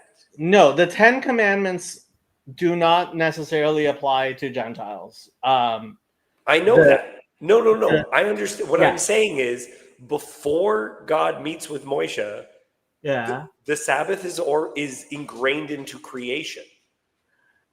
It is. Well, but that's like one of those things. Like that's what I was saying. Like if you try to do a 10-day work week like they did in the French Revolution, it's gonna wear you out. Like I found that out when I was working. I took a second job doing a paper route. I got no days off. It was exhausting. Like I also just had a terrible schedule because I was working like 2 a.m. to 6 a.m. and then 12 p.m. to 6 p.m. and it was like having 2 weird days. But Torah says that the Gentiles are going to see your laws and they're going to marvel. They're going to be like, there's never been a people like this. This is the best. You guys are the best. These laws are the greatest. Obviously, you have the greatest God. But we're not supposed to want to do them for ourselves? Well, no. Well, so okay. Well, here would be like this would be the Hyperion reformational like the CRC position would be to say like that keeping the Sabbath is to go along with the creation order, that is the way, but it's not something that it's wisdom to go with the created order. It's foolishness to go against it, but that doesn't mean there might be reasons why you do something foolish for periods of time or whatever. It's up to you. In some teachings, it's believed that the Torah is not arbitrary, right? Sometimes it's just like, the the Jews aren't allowed to eat pork. Maybe God could give another people a law and they're not allowed to eat beef or whatever, right? I don't think it's arbitrary though. Like, because there's one of the teachings is that God, like a possible interpretation is that the world is created with the Torah as the blueprint, that the laws itself are just how God made the world, right? Okay, So, but Genesis 2 does not actually have a commandment in it to rest on the Sabbath. It just says that God did. Yeah, and so that would be children following the pattern of their father to rest right. on the seventh day. Right. You know, in imitation. It's not a commandment like a. It's like, not like are Gentiles disobedient by practicing crop rotation because that's in the law? Only if they are doing it. Like if someone, this is the problem. The problem is if someone is making up their own religious commandments, things that they feel religiously obligated to, that the Torah doesn't require of them, that is a problem. That even Paul says that. And actually, like this is Father Stephen's point about. So the Book of Jubilees apparently talks about the Noahide, the covenant of Noah, and so like this is before Christianity, and Father Stephen's kind of whole Paul within Judaism thing is that actually that's what Paul meant when he spoke against getting circumcised, etc. Well, Yeah. so the way I've heard it described by rabbis about the relationship that B'nai Noach, or at least this is the way that Rabbi Skobek presented it. I'm sure Rabbi Skobek has people who agree with him on this.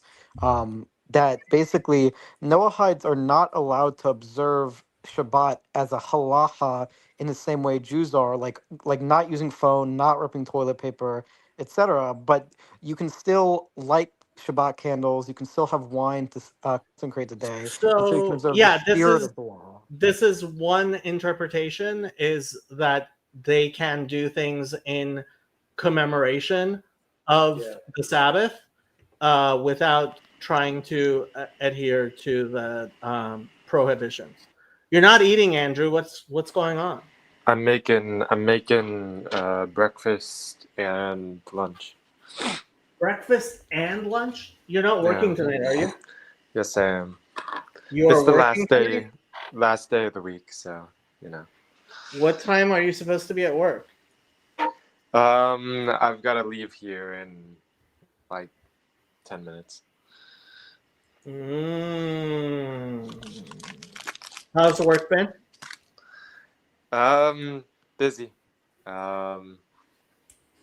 Yeah, what can I say? It takes up most of the day, and then you like, yeah, you live for the weekend. That's everybody's working for the weekend. Yeah, I think that's doubly true when you're pulling night shifts as an electrician's apprentice. Let's go. I have to get going. I had a lovely time having conversations with people. How dare you? The next time. CW did just send me a picture of him eating a shrimp cocktail, so I guess that's sort of relevant. I was actually going to ask CW when he's going to start his Chovot HaLevavot series. I've been asking him for way over a year, probably closer to 2 years, to have a series on duties of the heart, which is an ancient Jewish ethical text. So ask him why he won't start doing that. I'm gonna get going, but Jacob, the next time I get food poisoning from some bad clams, I'm gonna blame you. You don't have to eat clams. I have to. I have to make an account for every time I don't. Well, yeah, you are, but you can say it causes food poisoning, and I'm sure God would accept that. How far are you from the ocean? Me? Yeah. I'm in Ontario. And what does that mean? Like, I don't know. I'm far. I'm Like- far from like- an ocean. I'm far from an ocean. because when Yeah, I but live you're in New not England, far from it's the like water. we would get seafood was fresh, so we would eat it. But I'm suspicious Right. of seafood that's not. I got Like- look. If I don't see the ocean there, I'm suspicious. Yeah, the last time. So yes, some of these clams have been canned. One of them was canned. One of them was fresh from Newfoundland, which is like as in the middle of the ocean as you can be in Canada. Hold on, I Yeah. thought Toronto is like on the Great Lakes, isn't it? It is. It is. So there's still some stuff that you can get. And one of the times I got food poisoning was in the UK. And it was right on the coast. And so they There- had all this seafood because it was a coastal town. The entirety of the UK is on the coast. Yeah. Yeah. No, but I was like in a place that was known for its seafood, and I got seafood there. And I vomited violently. It was a workout. It was one of those instances. God will forgive you for not eating seafood. Take it from Kirk. I mean, if Kirk said it, it must be true. So Yeah. I was like eating biblically kosher until I got married. And my wife comes from a very ham-based Ham-based culture. Yes. And I was like, well, I'm not doing it for moral reasons. I just wanted to kind of give it the old college try. And if people offered it to me, I'd like go with it, kind of a thing, right? But I just veered away from it, right? And one of my oldest friends was asking me after I had gotten married if I was still eating kosher. And I said, no, Graham, you know how I have that shiksa wife. And we both laughed. Yeah. Good time.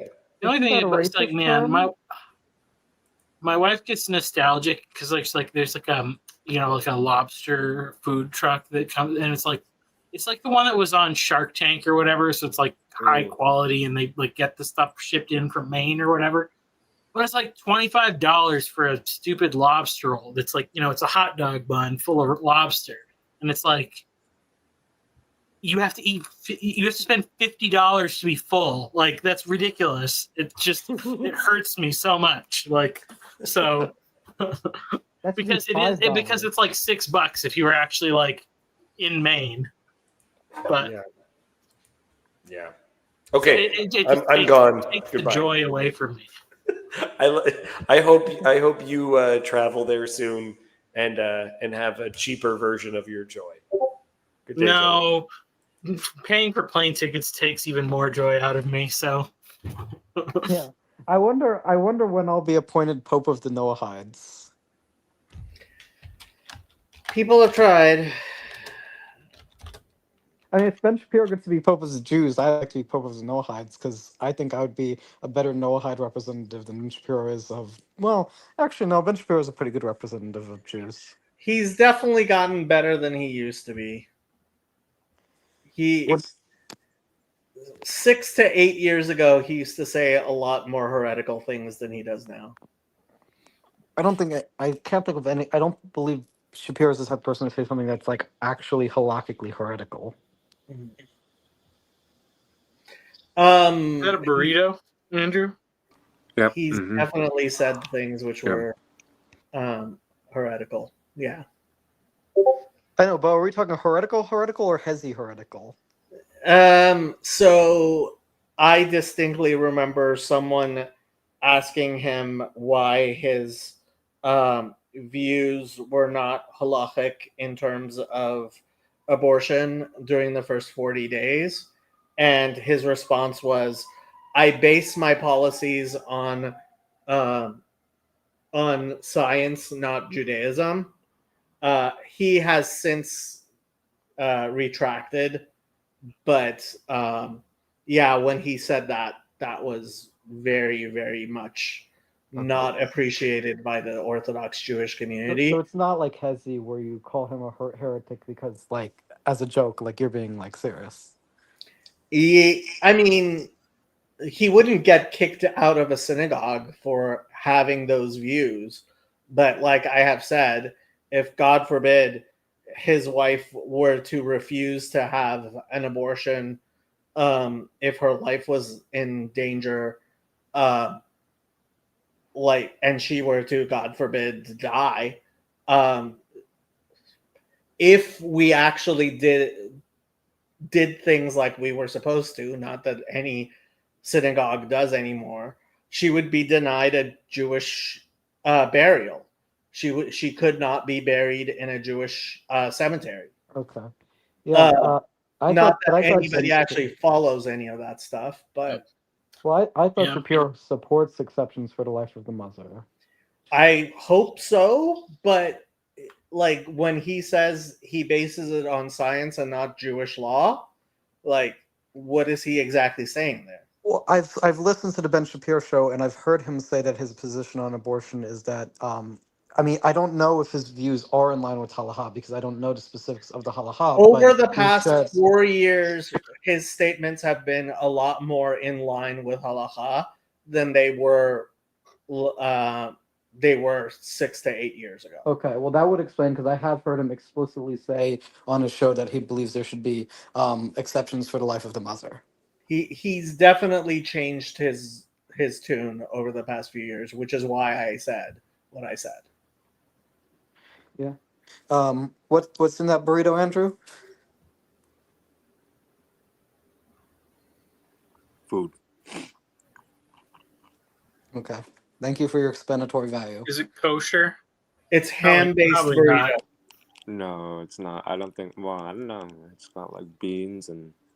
Was it got like cheese in, or cheese or sour cream, or any dairy in there with your? No, I don't think so.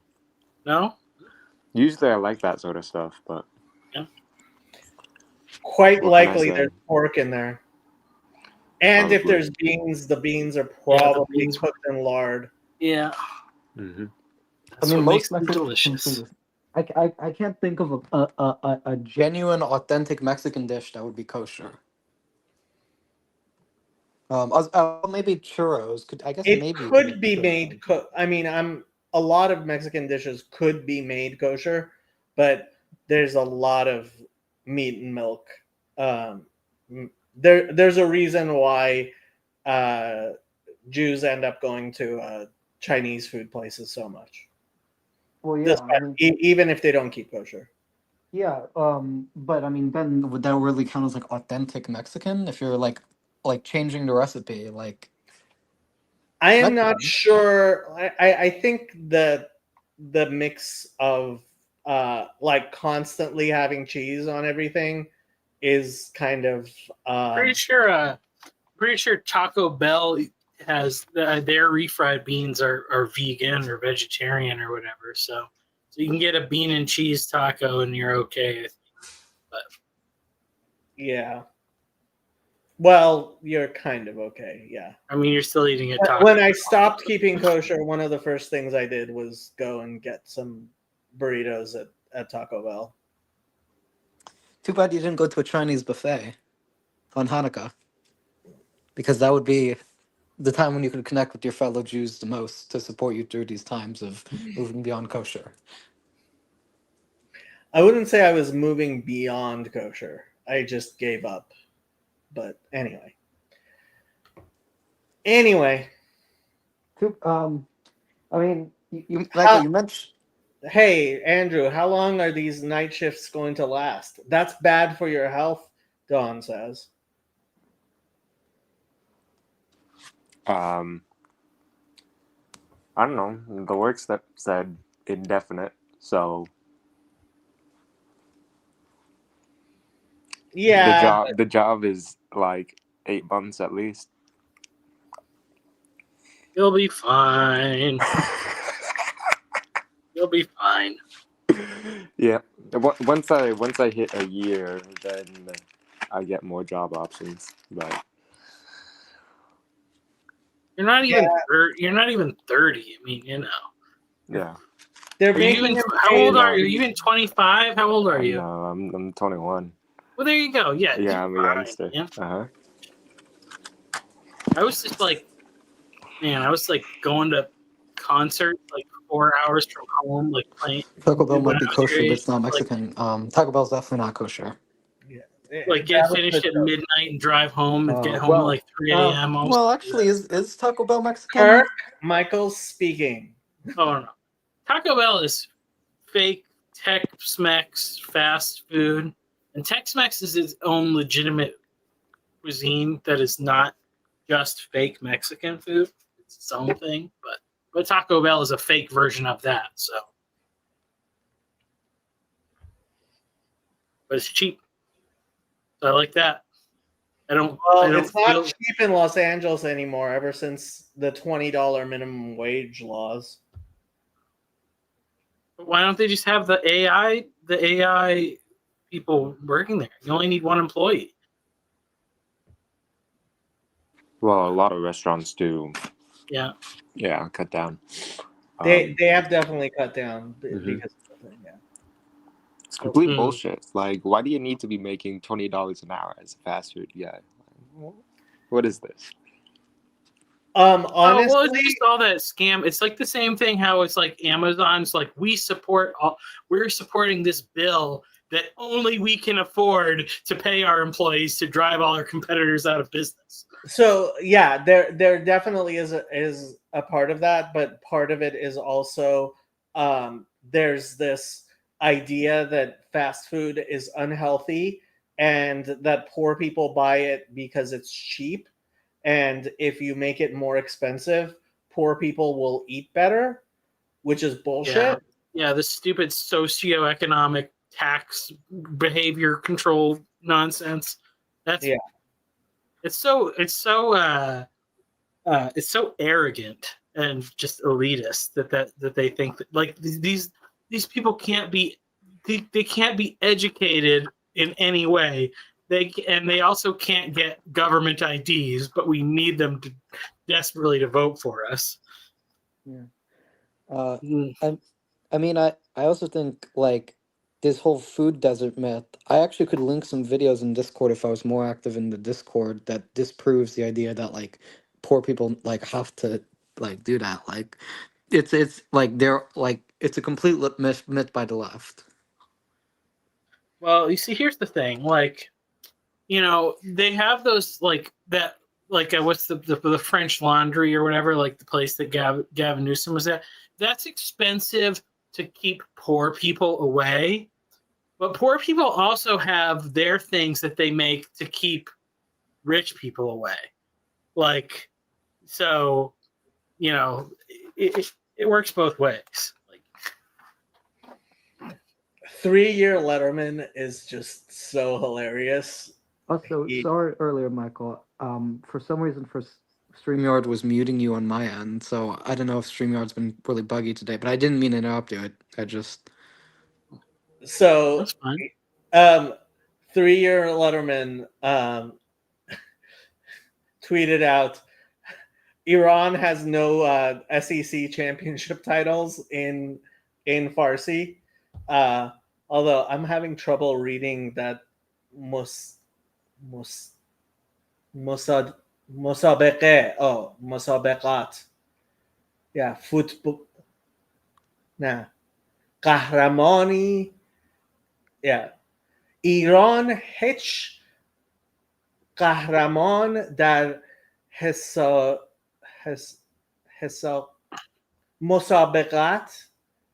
مسابقات قهرمانی SEC ندارد. See, my Farsi is not completely worthless. I could read that. I don't know when Farsi would become practically useful. If I just leave, this will keep going on my channel until you end it, right? Correct. You could take it off your channel if you wanted to. I don't care. I'm just going to leave. I'm going to go to bed. You are going to bed and you are going to leave us on your channel? Ha ha ha. Good night, Michael. Hey, all I care about is getting those public viewing hours up to whatever I need them to. And then finally my mom can pay $5 that I received $4 of from YouTube. You'll have a Logisky doesn't need that monetized money. channel. Yeah. I seriously think if I wanted to make serious money, I could pretend to convert to Christianity and really get my numbers up on this channel. Well, the point is to get people to talk to.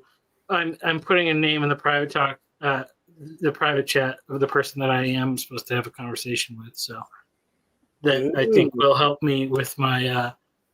Who really likes the thing that I sent him about my ideas and such. So it'd be fruitful. We'll see. Honestly, like your Tecton school is something I was really not happy that we haven't as a group gotten behind it. Yeah, we really should. It's because it's stupid status stuff. Like, I mean, but honestly, like, he's a person that I was like, I'm pretty sure that he's actually the kind of person that doesn't care about people's status if they have good ideas, and that seems to be the case because he responded in a very kind and receptive way when I reached out to him. So, anyway, we'll see you all later. Yeah, Musabaqat in Farsi means championships. So, like, Musabaqat.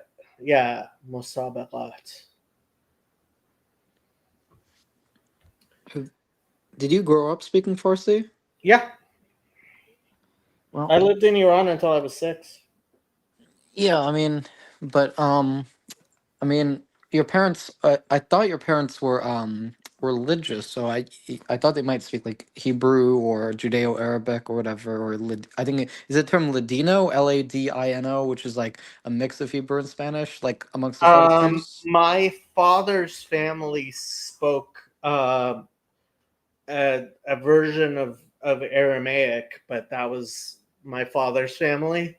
My mom's family did not, and so my parents did not. We spoke Farsi at home. Okay. Yeah, I mean, I've heard that Sephardic Jews. Actually, I don't know if Ladino is among all Sephardic Jews or if that's among Spanish and Portuguese Jews. But I've also heard that there are certainly, especially Jews in Morocco, and I think there were family members, Turkish family members who spoke. What should we call it? Hold on. What's the difference? Musabaqat with Musabaqat. Didn't you write the exact same words? I don't see any difference in the diacritics. Oh, Musabaqat is that the diacritic? There's a diacritic over the bet. That's different. Yeah, well, in Farsi we don't write the a and as any. Oh, like it doesn't make a difference in Farsi. Musabaqat and Musabaqat would not be different words in Farsi. Yeah, in Farsi it would be the same word. It wouldn't change. Wait, I thought this is writing in Farsi. No, he's writing in Arabic. Okay. But Farsi uses a modified Arabic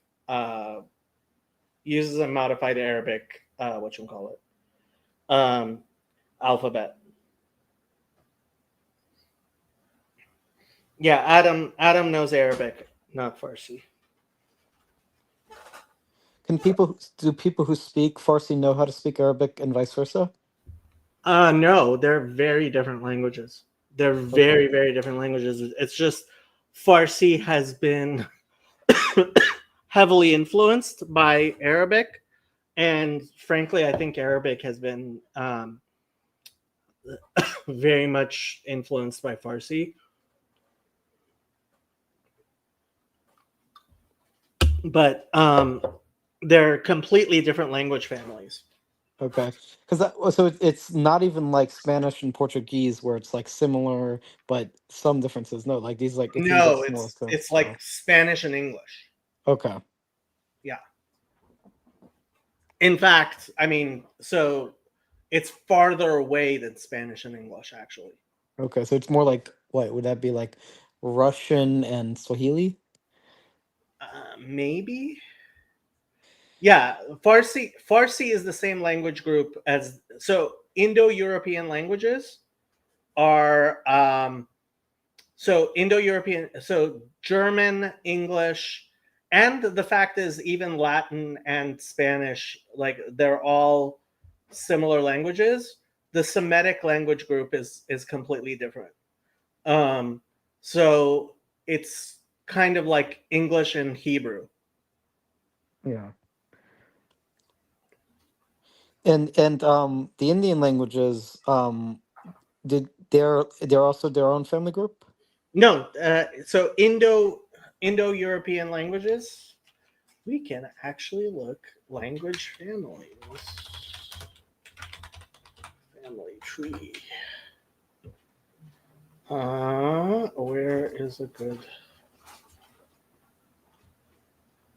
Here we go. Let me pull this up.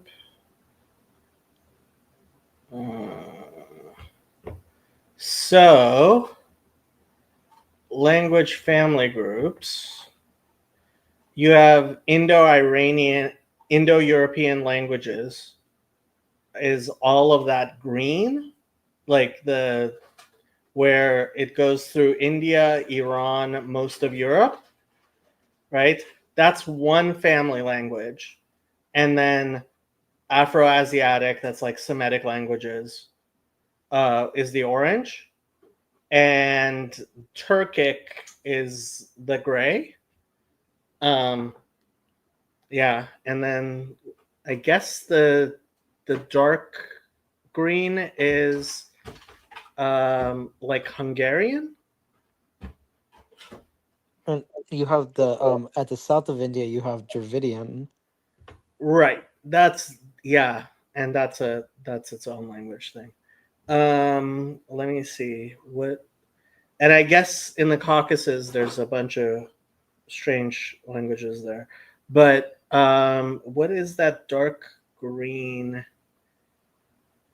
And I mean, they're calling it Uralic. I don't know what Uralic language is. I think that's Hungarian. Near the Ural Mountains. Yeah, but what language? I didn't even know where the Ural Mountains are.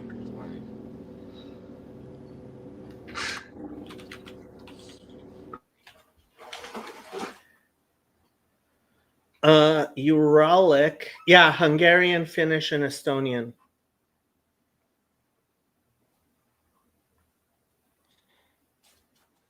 Yeah. So it's on. Yeah, that sounds like kind of Central Eastern Europe. And Northern. Yeah.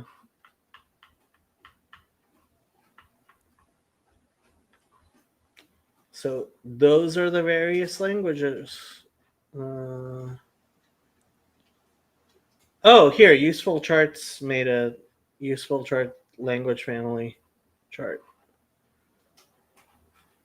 So Indo-European, that includes Italic, which is the Latin languages, Hellenic, which is Greek, Germanic, Albanian, Indo-Iranian.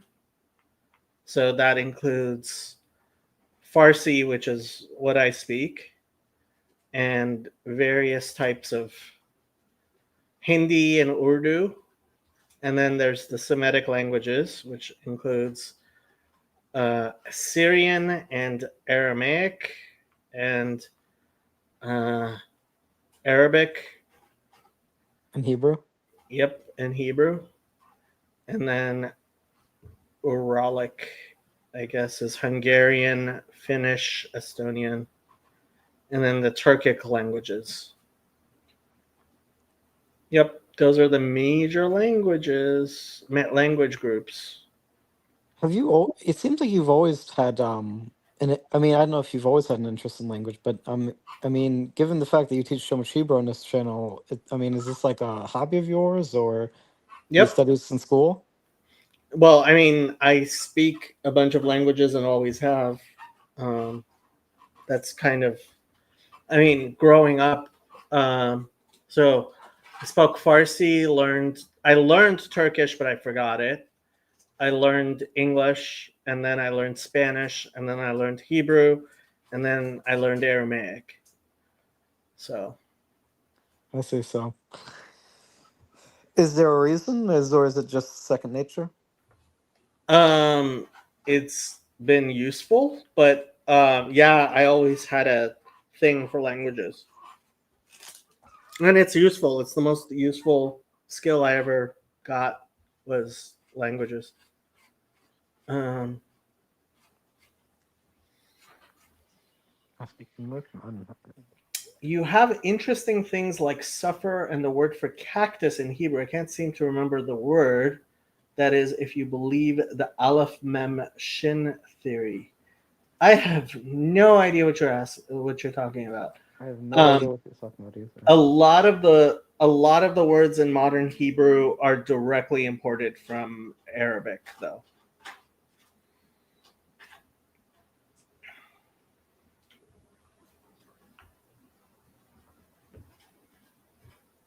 It's not just Semitic languages, regions. Most people in the world speak at least two languages. It's the Anglophone countries where they just don't really need to speak another language, where it's much more rare for people to speak multiple languages. But in most of the world, most people speak at least two languages. Yeah, I mean, well, I think that has to do with English being the world. I mean, isn't English considered like the world standard for communication? Yeah, lingua franca. If you fly your shadow, stop eating those wrappers. They're not good for you. She's not listening. She really likes eating plastic. And trying to stop a cat from eating plastic is apparently impossible.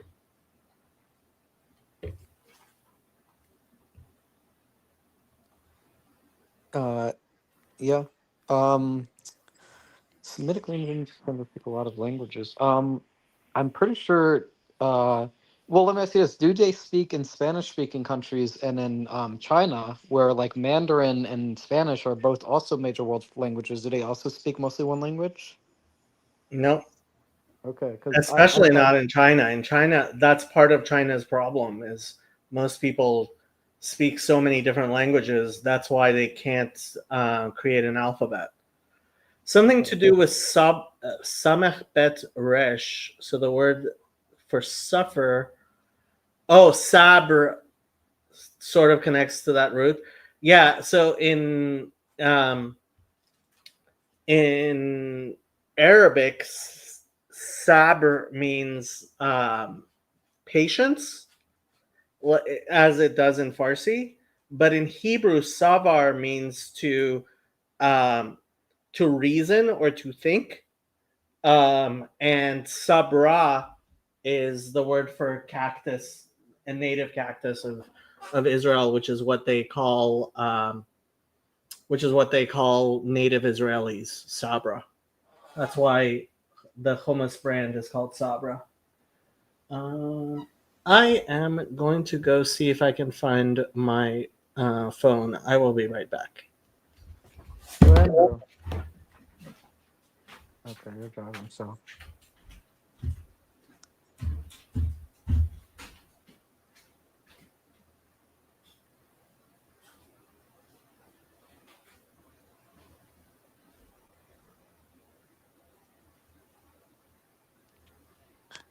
I think what's the.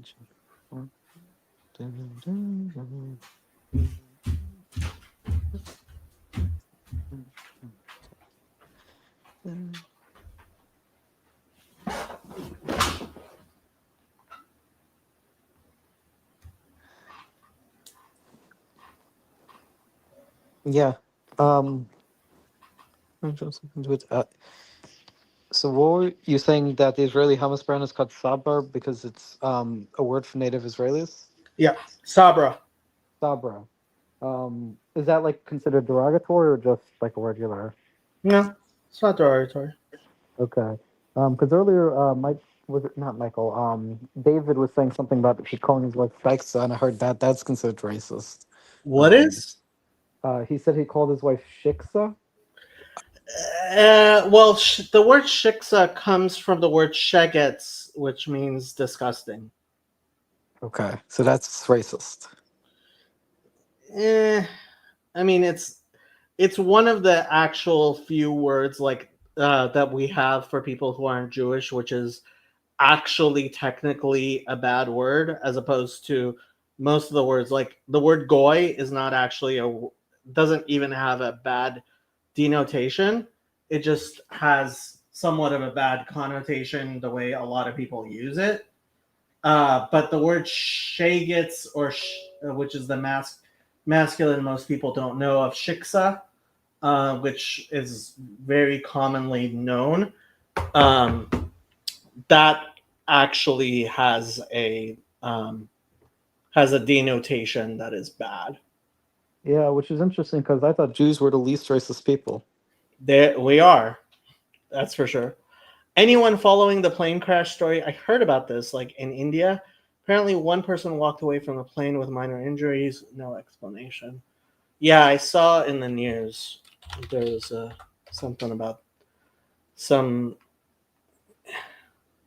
crash in India, Air India or something. Uh,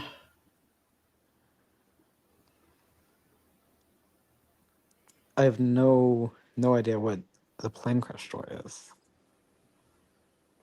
yeah, apparently a plane crashed in Ahmedabad, Air India. Oh no, this is a while ago. Let me see what the news says.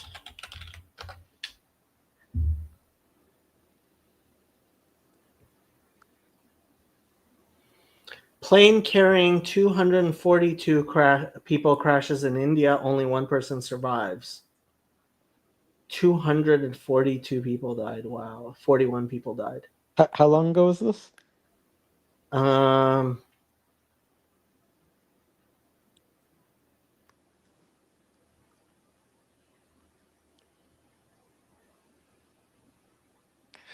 Okay, Dominic D says from today, 241 people from the plane died. Was from the plane.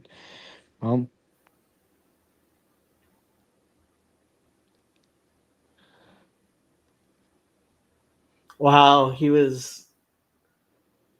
was traveling with his brother too.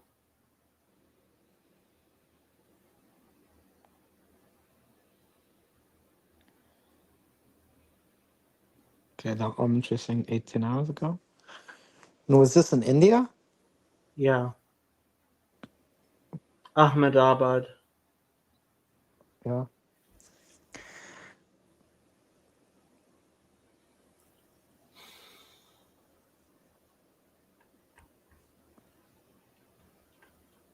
Yeah, his brother died in the crash.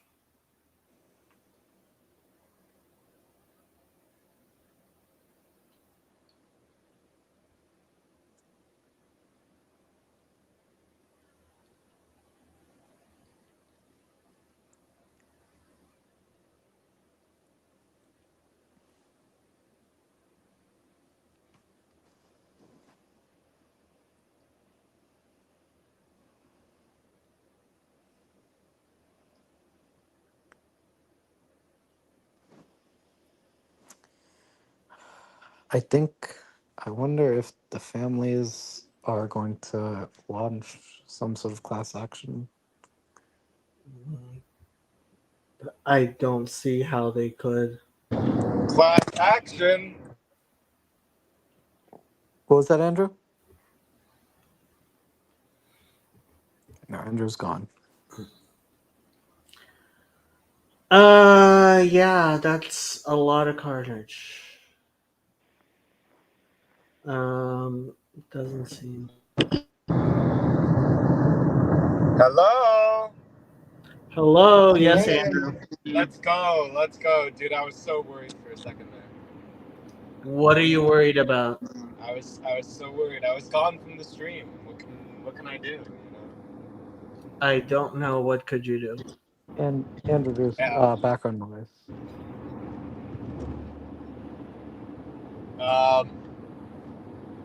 Yeah, I don't know, man. Was it Boeing? Was Boeing at it? No, it was Air India. You said it was Air India. Yeah, that's wild, man. Yeah, it was Boeing though. It was Boeing. Oh my gosh, these people, I tell you. Yeah. Well, I mentioned the class action thing because if they were if there's some sort of negligence in the construction or the pilotry, then there would be grounds for suit. Yeah, no, you sign away all your rights when you fly. Ticketed traffic, like that's not a thing. Okay.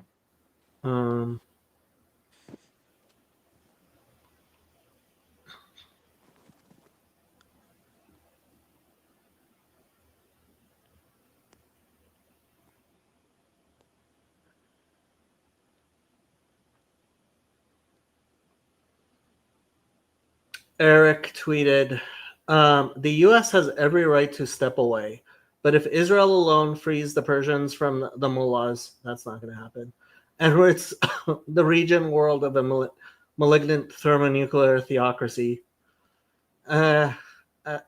Hopefully, this strike will actually set back the thermonuclear weapons, but it's not going to get rid of the theocracy again alone. Then that will have consequences as well. Israel is not attacking the people of Iran. It's trying to end a regional and global nightmare regime. At least let us wish them and the Persian people a safe night while Israel is working through the wee hours to make sure that the mullahs won't be able to strike us here with WMD. And let us pray they know what they are doing. Godspeed. Yeah. This is Eric Weinstein. Yeah. Weinstein. I haven't really been keeping up much with the geopolitics, but I heard that Israel launched a missile. It wasn't a missile. It was a full-scale air attack. Okay. I mean, I think Doesn't anyone in the Israel right do mind a is lot of like preemptive strikes? Like you'd think they'd learn at some point, you know? Israel does do a lot of preemptive strikes, yes. Yeah, so like why haven't they learned? 50 people were hurt on the ground when the Air India thing fell, according to Dawn. We live in a world ruled by God, but I can see why some people don't always think that.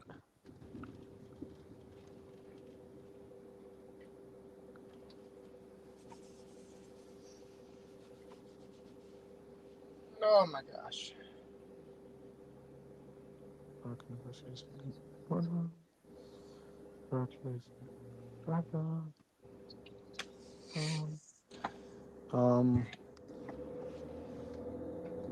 American negotiators being morons. I don't know what the context of that is.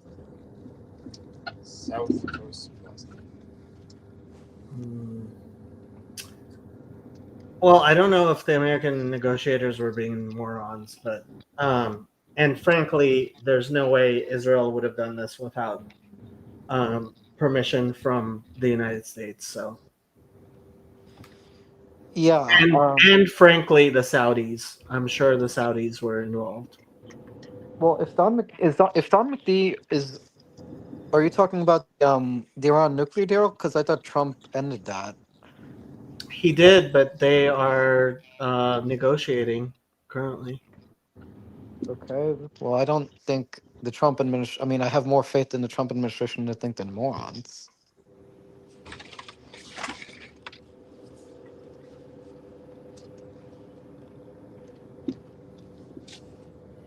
We'll see what happens. Man.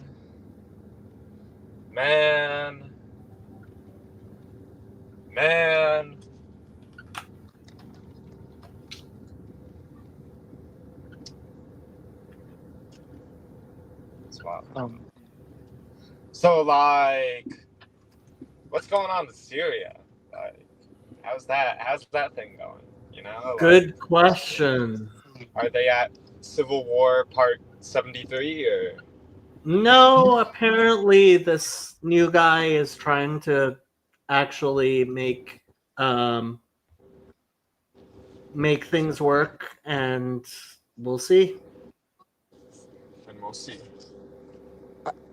I actually haven't been paying much attention to Syria. The last news I got from Syria was when Bashar al-Assad was gone. I don't know what their new leader is. His name used to be Al-Jolani, but I think now it's Shara. Who is the leader of Syria? Ahmed al-Shara. Okay, and is he a secular guy? No, he used to be the leader of Al-Qaeda. Oh my goodness! Well, that's not going to be an improvement. I mean, to be fair, improvement. There's no improving a country like Syria, as at least not quick. Not quickly. There's no improving any country quickly. Well, you can improve America much quicker than you can improve a country like Syria.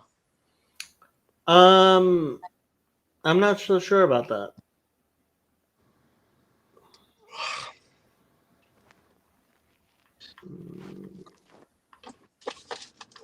I mean, the main thing with Syria is if you have more stable. I mean, the problem is with all this destabilization, and this is going to sound like a selfish Westerner speaking, but I'm a selfish Westerner, you know. Does the refugees like Europe does not need more Syrian refugees? So anybody who can stabilize a region would be an improvement on that front. Stabilizing the region would be good. Jonathan, if I was old enough to vote, I would tell you. So when I turn 18, I'll tell you. So, like, why are there, like, 19 rebel groups in Syria? Like, what's up with that? How come this sort of stuff doesn't happen in, like, Iraq or whatever? What know? sort of stuff? What are you talking about? All this, like, infighting. You know what I mean? Like, No. you're killing it. Oh. You know, like, how come Syria is more, like, politically unstable than whatever any of the other big countries? I mean the ethnic and religious composition for one. It's it's got various ethnic groups that don't like each other. So So are all these groups just like, yeah, go my team or what? I think there's more nuance to the situation than that. I have zero idea how much nuance there is to this situation. It's not a good situation. I mean, I hope the Messiah comes in my lifetime. So do we all. Let's go. Let's go. We Orthodox my Jews, lifetime? What are you talking about? He better be coming today. Today. We Orthodox Jews and Noahides, we people who believe in Orthodox Judaism, whether you're an Orthodox Jew or a Noahide, we're the real Christians because we're the actual messianists. I've said stuff like that. That's wild, bro. Today, Kirk. Today. Today. He's not gonna get that reference, but like, hey, you know. Yeah, not everybody reads my Discord server.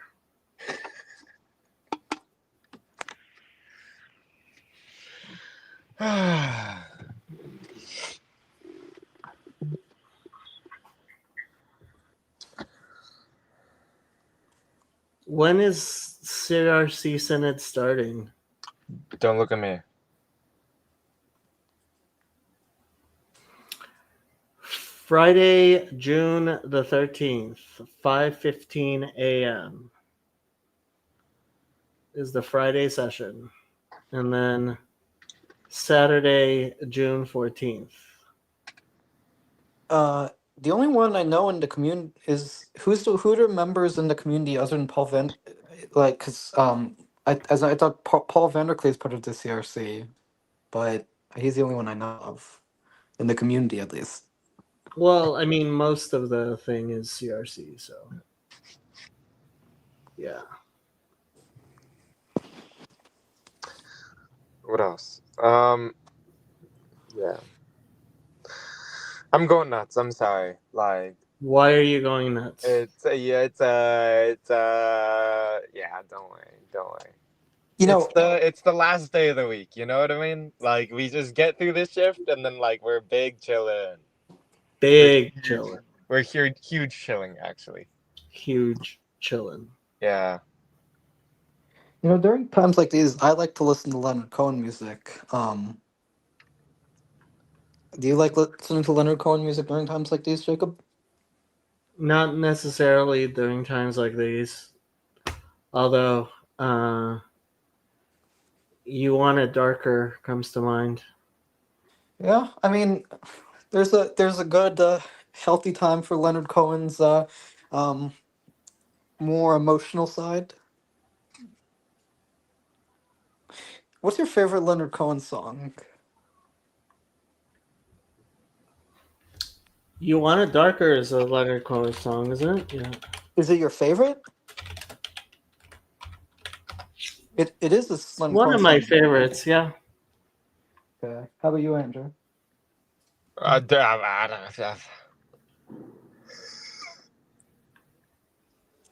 I mean, in You Want It Darker, he actually references Hineni, so it's probably his most Jewish song. It is a very Jewish song. I mean, he was a very, very Jewish musician. Do most Orthodox Jews consider him like a good representative? Most Orthodox Jews don't think much about Leonard Cohen. Well, depends what you mean by Orthodox Jews. I mean, there's a broad range. So, Well, I mean, Orthodox Jews and anyone who subscribes to Orthodox Judaism who's Jewish, right? If you're a Noahide and you subscribe to Orthodox Judaism, but if you're a Jew and you subscribe to Orthodox Judaism, you're an Orthodox Jew. there is a lot of variation among Orthodox Jewish communities. Yeah, I actually heard Rabbi Sachs. He actually tied Leonard Cohen's "You Want It Darker" onto a parsha.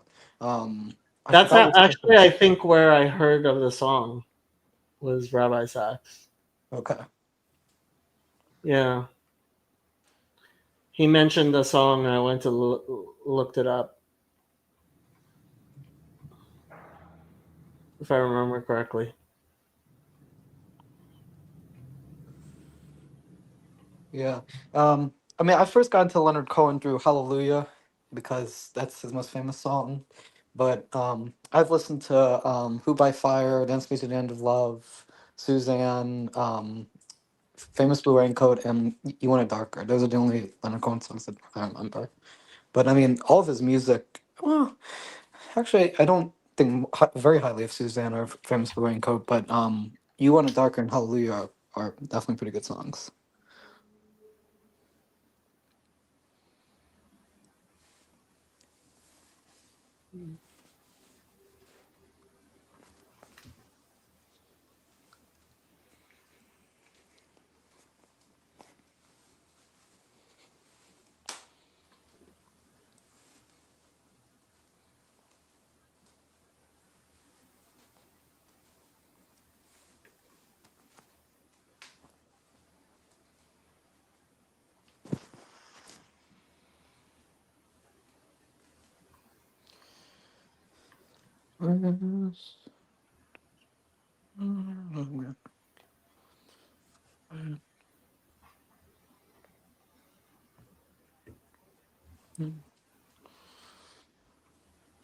Matthew saying he's tired of Hallelujah. Um, it's a good Hallelujah. song. Yeah.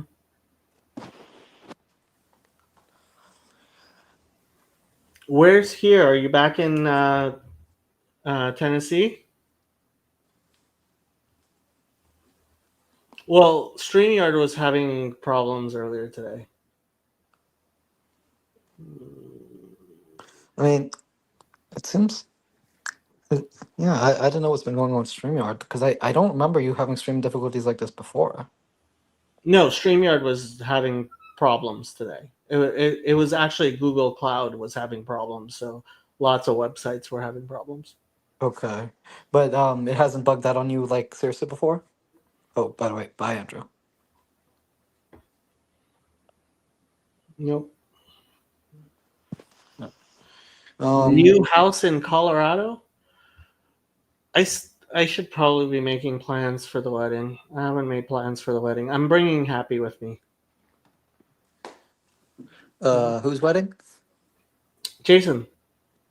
Okay, well, have a happy marriage to them. Do you say a bracha before people's marriages? What do you mean? A bracha, that's when you make a blessing over something like holy or Yeah, sacred. so there are the Sheva Brachot of weddings, but there's no but I mean they're not having a Jewish wedding. Okay. Oh, I didn't mean like a halakhic thing. I just meant like, do you say like a personal like prayer or blessing for the couple? I mean it's always good to give people brachas.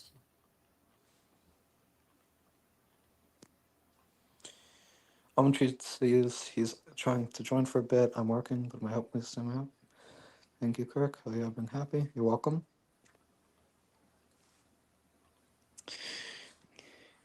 Have has school been stressful?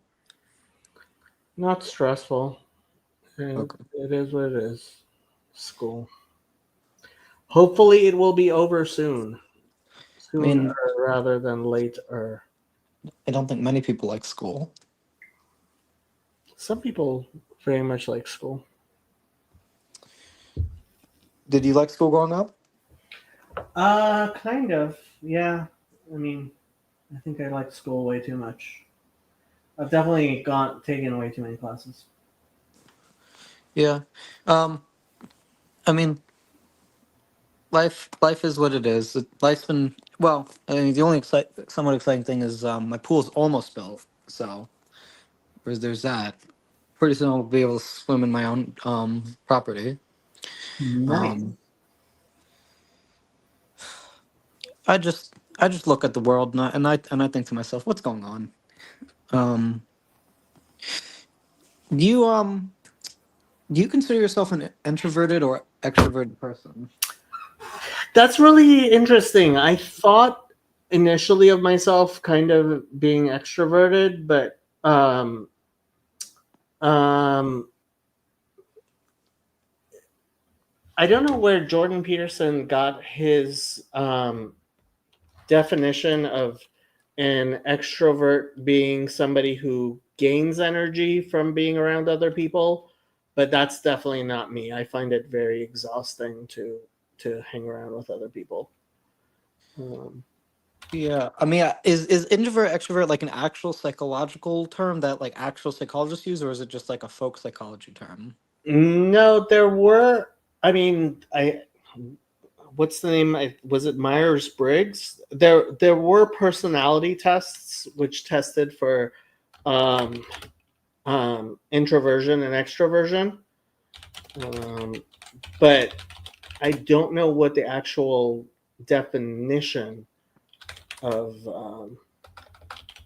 Okay, because there's a lot of times when people use psychological terms as like folk psychology, but like Yeah, no, there was that ENTJ, INTJ, like what was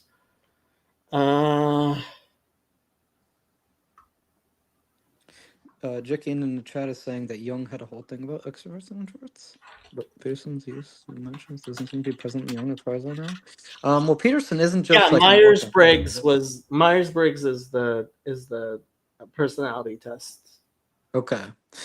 Yeah, so it's not just folk psychology; it's an actual thing. Although I think when most people use the term introvert and extrovert, I think they're using it in a folk psychological way.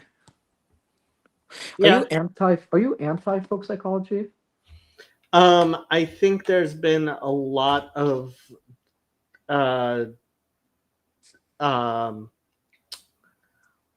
there's been a lot of damage done by people misapplying folk psychology. I'm not sure if, I mean, it would be better if people understood their psychology better.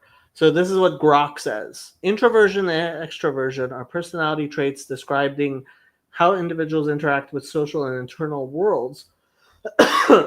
First conceptualized by Carl Jung. Introversion, a tendency to focus inward, drawing energy from solitary activities, thoughts, and reflections. Introverts often prefer smaller social circles, find large gatherings draining, and may process experiences internally before sharing. They tend to be reserved, thoughtful, and comfortable with solitude. Extroversion, a tendency to focus outward, gaining energy from social interactions and external stimuli. Extroverts often enjoy large groups, seek novelty, and are expressive and outgoing. Jason! Hey, what's up? Hey! Can you hear me all right? Yes. Sweet. Yeah, I guess it's working better. Before it was crapping out on, like everything quit on me. I think that might have been Google Cloud's problem. How have you been? Good. How have you been? I'm doing okay. The world's kind of crazy. Say more. What's new? Oh yeah, there's like riots and everything, right? Yeah. Is that near you? Los Angeles. Not so near, like half an hour drive away. Yeah, that's pretty close. Yeah, I mean, I know the area. I used to spend a lot of time. I used to work right there. But yeah, that's going on. We'll see what happens on Saturday. The stuff in Israel is going on. I haven't kept up with anything, man. I've been so Israel busy. attacked Iran today. Oh. Yeah. I didn't hear anything about that. That's a big deal. That is a big deal. Yikes. And there's all kinds of political stuff going on in Israel as well. Yeah, and then you heard about Elon's fight with Trump? Nope. Nope. I haven't heard any of this. To any of this stupid stuff. It's not stupid. It is high stakes stuff. It's pretty. Yeah, it sounds pretty high stakes. I've just been like super busy, but so I haven't kept up with anything. That's good stuff. You're wearing an engagement ring. Is that new? Yeah, it's rubber, which is good because remember I had that at the show you came to. We got one at that rock shop. Oh, you saw did? that one. Yeah, that rock store that was like there was like a little rock store right next door, and they had rings, and I got one there. Or Becca got one for me, and then it ended up breaking. I was working, and it just like shattered to pieces, so I had to get a rubber one. Okay. But yeah, it's nice. It works. It doesn't. Things can be stupid and high stakes. In fact, that tends to happen a lot. This is true.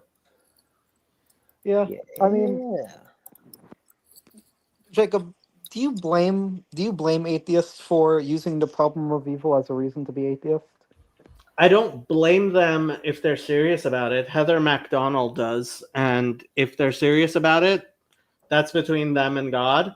My only question becomes, if you're an atheist, what makes you think that the world wouldn't have evil in it? That's true. But that's not like, why would you have an expectation that the world doesn't have evil in it? Well, I think what the point of the problem of evil for atheists is basically they believe the fact that there's evil is demonstration God doesn't exist, but Or that because he's if not there isn't good. God, there What would is that? be- That's like that whole Superman argument, right? It was the Batman versus Superman movie where Lex Luthor says that he says God can't wait because he says it. No, he doesn't say it about God, but he says it about Superman. He's like he can't be all powerful and good. So I think that's kind of the argument, right? Like God either doesn't exist or he's not a good God or something, right? 'Cause I they're didn't evil. see the movie, but that is the thing people say. Yes. Oh. I'm not sure if Shadow is having fun with me playing with her tail or annoyed with me playing with her tail.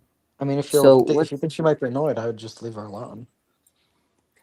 So what's Yeah, the but big blow up with Trump and Elon? What are your thoughts on that? so I think it's possible, maybe, I don't know, that Trump's problem, I mean, Elon's problem was that the politics were just getting in the way of him doing things like actually cutting the budget and stuff. And I think that's what made him like kind of blow up at Trump on Twitter. And I don't know. I mean, he apologized recently for blowing up? yeah. Oh. So they're So friends again. I don't know. I Yeah. mean, I don't know. Don't know. It's I mean, crazy. does it? I mean, does it really have? Would it have a significant impact if they did break up? Because Trump could always replace Elon. No, I think it really does have a significant political impact. Yeah, Okay. but who knows? So what's new in your life besides the big news in the riots? I guess the riots are very close to you. Yeah, I mean, I'm trying to. Hopefully, this quarter is going to be my last quarter of taking classes. So, we'll see what happens there. Other than that, mostly same old, same old. Just chilling. So, Yeah. how much longer? How much longer a class is going to be? Hopefully 9 weeks. Yeah. That's a long time. It feels like a long time for school. It's only 2 months. Yeah, I mean, I so- could just do all of the work and be done with it like I should. Yeah, should but that's too much work. Sit down and actually just do all of the work. I mean, you should be a Shomer Shabbat, Shomer Kosher Jew as well, but you know. Yeah, that's different. How long would it take you to do all the work? You could like actually do it really quickly? Yeah, I mean, I could probably bang out all of the stuff in 2 weeks or so. Oh, God. And in fact, doing it all together would probably be a lot quicker because most of what I do each time is kind of refresh my memory of all the stupid shit. Like so much of it is stupid. I've heard you say that before. Yeah, like 90% of.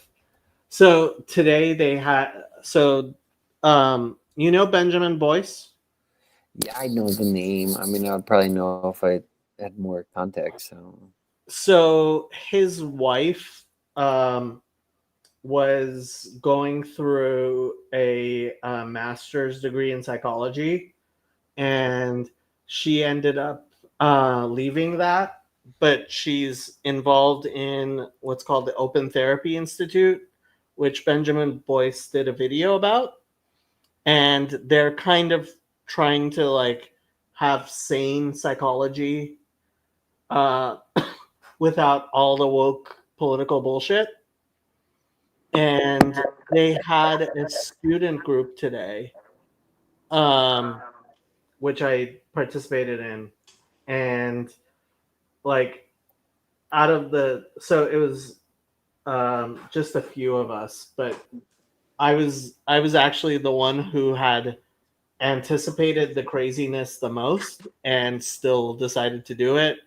And the other students seem to have been very surprised about all the stupidity, which I've actually been pleasantly surprised that some percentage of what we're learning is not just. So this is one of my textbooks. Diversity, oppression, and change. Okay. Yeah. Like, yeah, exactly. Like, Nice. Are all your textbooks like these? what? Are all your textbooks like this? Not all of them, but most of them. Yeah. Yeah, a majority of my classes are complete wastes of time.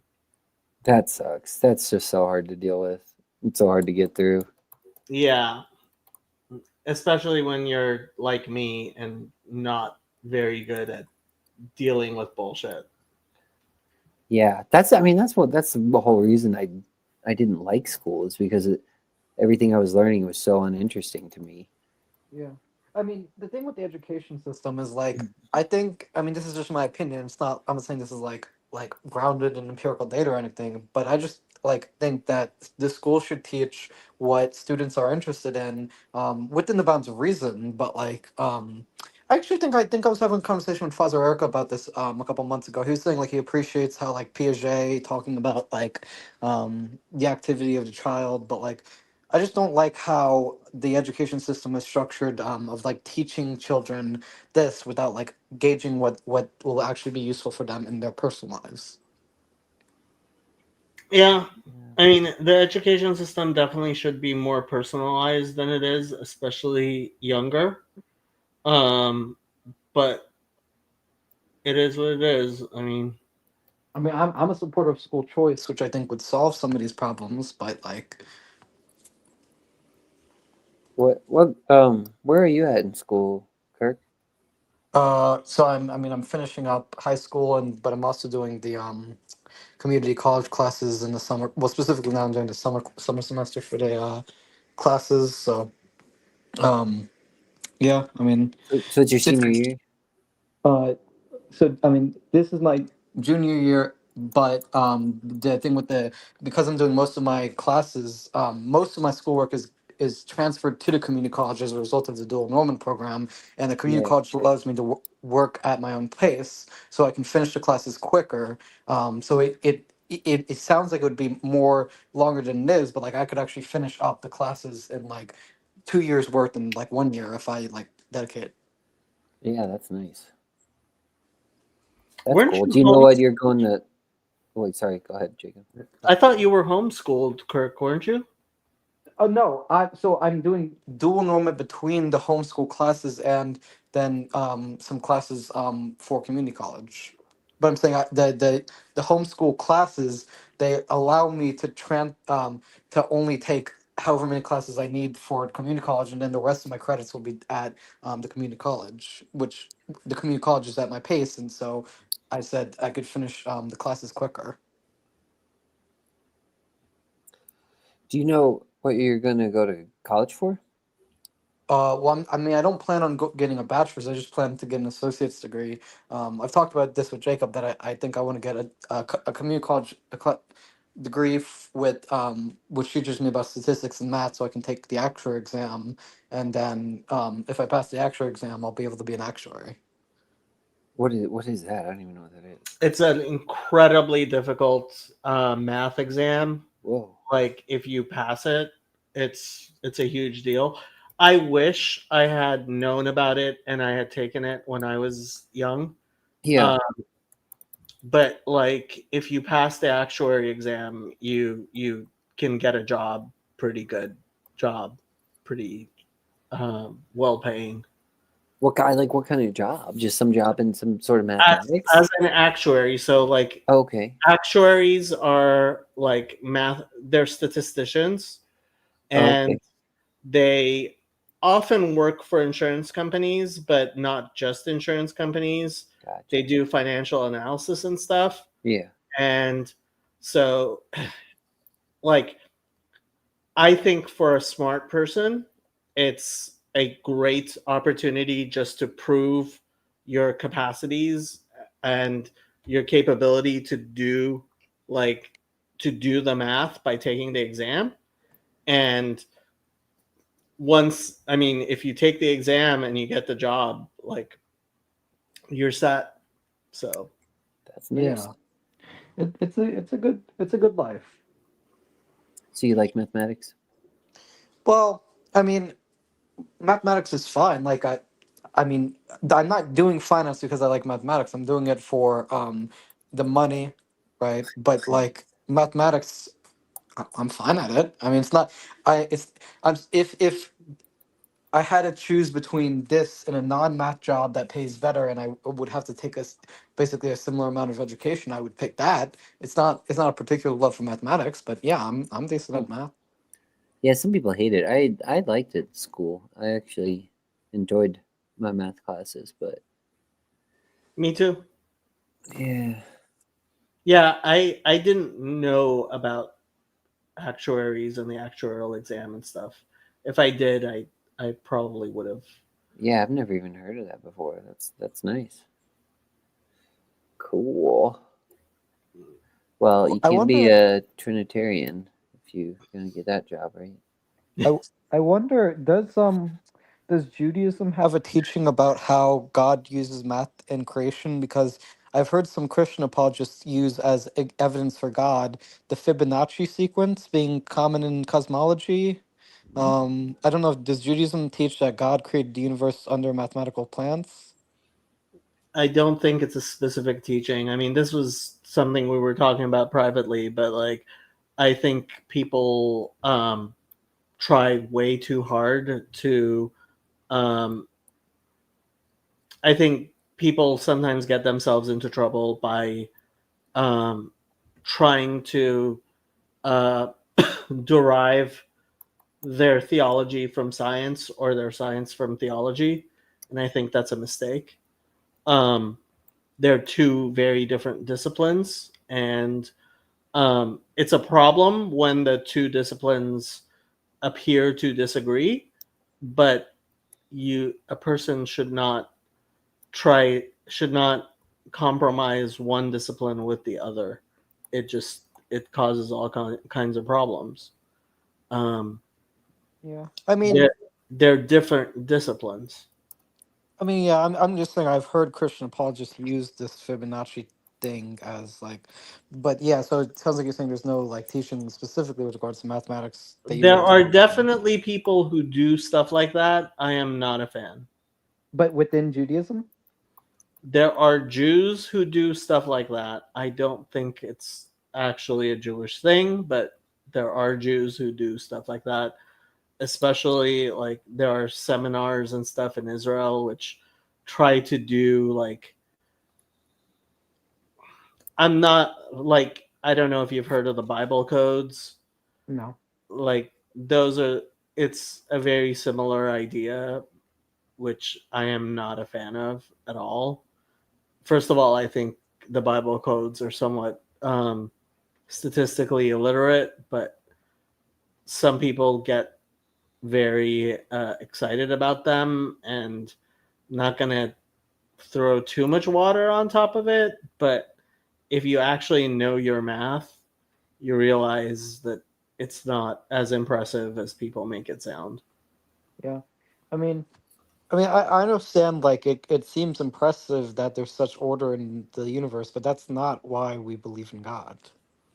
That's part of it, but even the argument, I mean, it's just not statistically a good argument.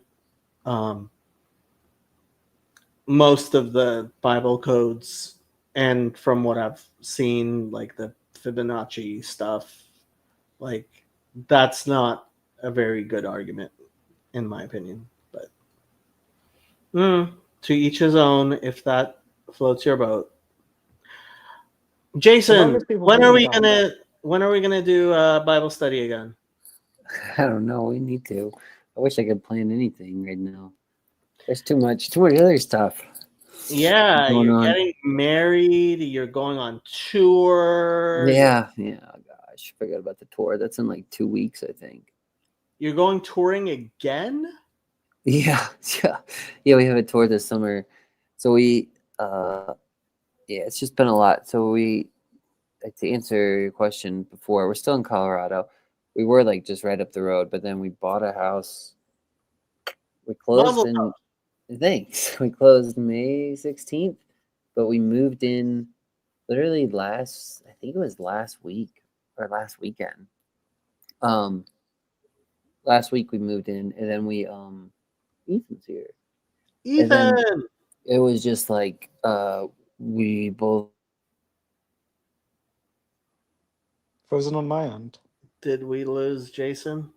Ethan, it's all your fault. It usually is.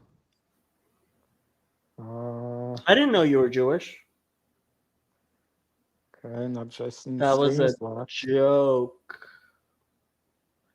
Yeah, see, if it's usually your fault, you got it. How have you been doing, Ethan? Long time no see. I just dropped my parents and my fiance off at the airport. My parents have been with me for 11 days. It was great. But 11 days is a long time.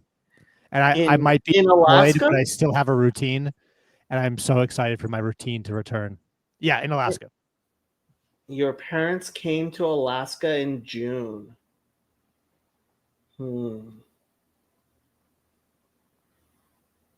How is Alaska in June? I mean, it's beautiful. There's still some snow at the very top of the mountains. I'm sure there's some, young aspiring actuaries here as well. They're everywhere. They're going to take over the world soon enough. Aspiring actuaries. What happened with your game show thing? What do you mean? What happened? Are you still doing that? Oh, I'm still doing many things. Yeah. Okay. Maybe Why, I haven't. You want to come? You want to come on the game show? If you want me to come on the game show, I can come on the game show. Okay. We'll make it happen. Have you changed the way you do the questions? Well, yeah. Everything is changing. Yeah, because there's prompts too. So people have been sending me prompts, and so now there's a whole there's a whole system of like heaven and hell now inside of the game show with the questions. You can delete questions, then you can resurrect questions. Wow. So okay, it's evolving. Okay. I guess the algorithm hasn't been serving up your stuff to me. Oh, probably not. Yeah. You should be grateful.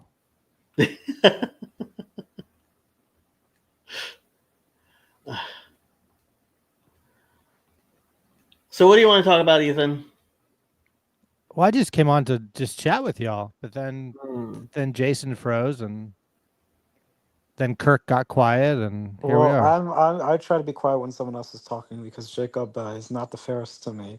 But is this my first time meeting you, Ethan? Yeah, I think so. I've seen your name, but I have learned now that you are an aspiring actuary. So now I think I'll remember Kirk, the soon-to-be actuary. How do you just remember what I have as my username? Just Cool Kid Kirk. I'm just a cool kid around here. Cool kid. We could do Cool Kid. So are you a Christian, Ethan? Well, I guess it depends on what you mean by that. Someone who follows the teachings of Jesus. Yeah. Okay, well, that's good.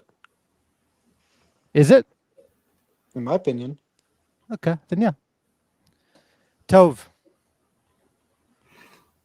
You want to show your tattoos to Kirk? I don't know if I knew that tattoo. What is that tattoo? I can't even read that. I mean, I assume you've never seen me with my shirt off, so yeah, I don't think you know about that tattoo. I didn't know about that tattoo. I was thinking about your tattoo on your arm. I know.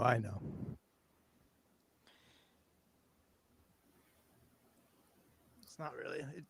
This is my bad camera. I have I'm probably gonna say it poorly. I have bara on my No, right that was wrist, right. Yeah. and then on my left wrist I have tohu wabohu. Yep.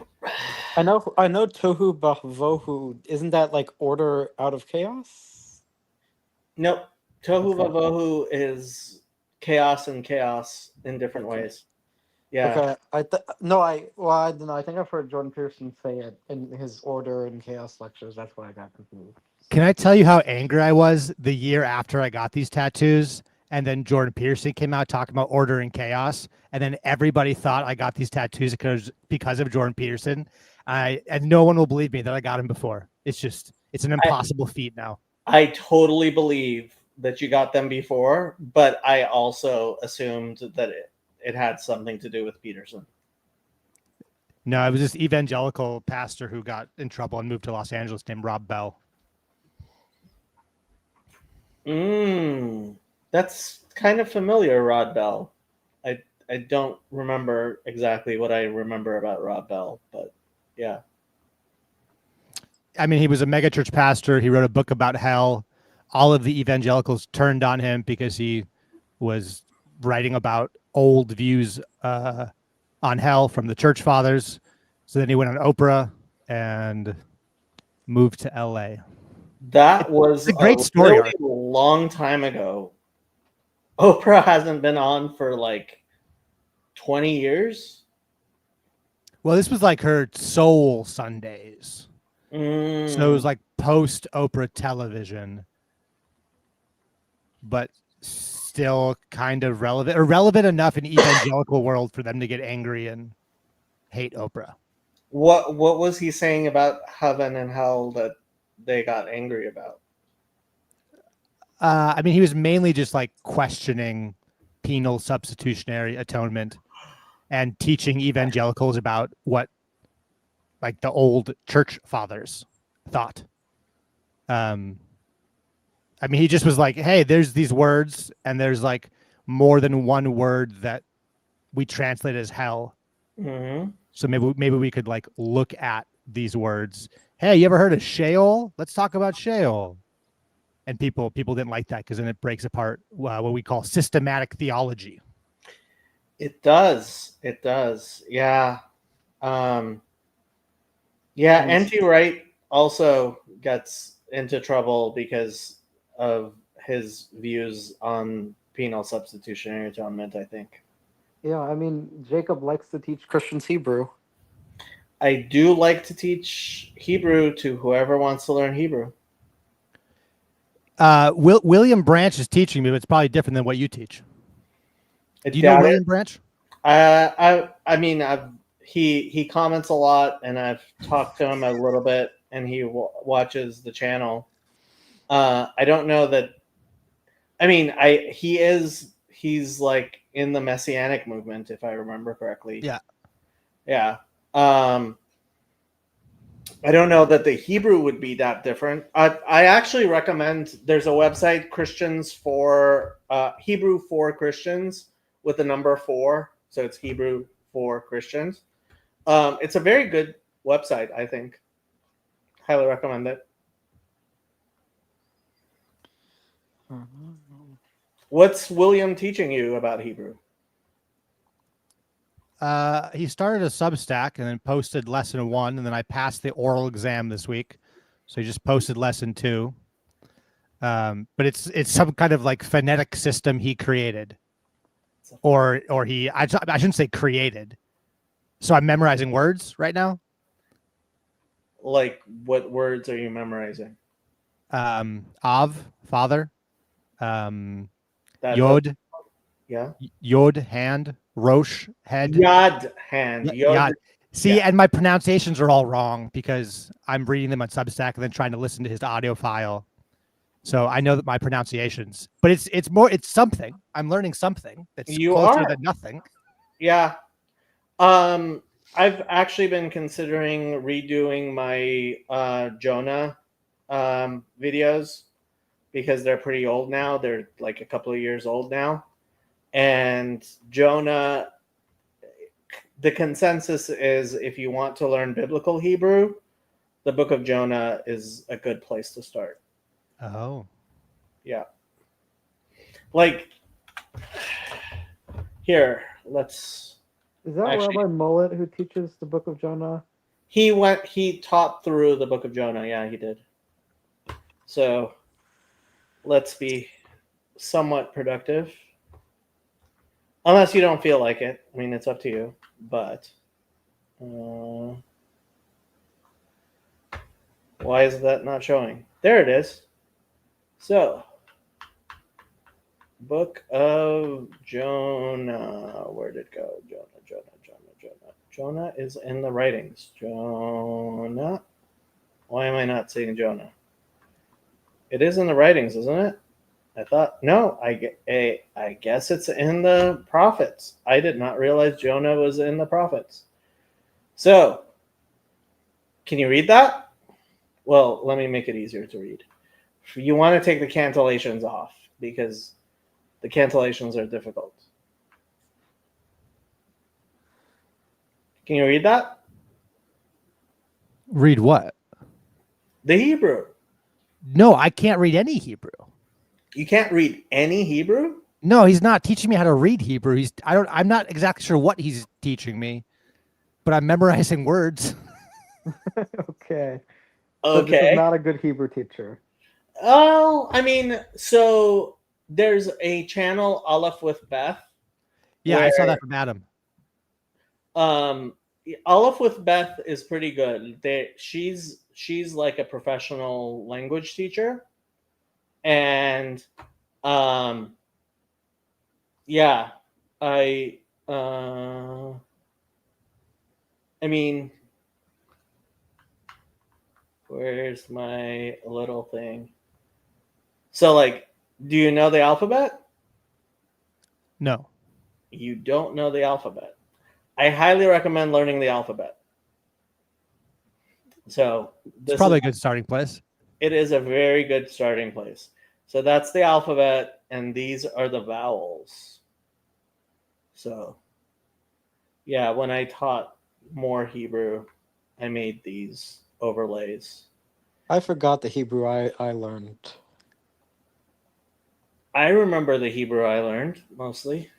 Well, you're Jewish, so it's different. I am Jewish mostly. Psalm 119. What about Psalm 119? If it kind of treats the learner like a baby, but if you're putting your headphones, you get there. Oh, Aleph with Beth. I think Aleph with Beth is really good stuff. I am a big fan of Is Aleph. she Jewish?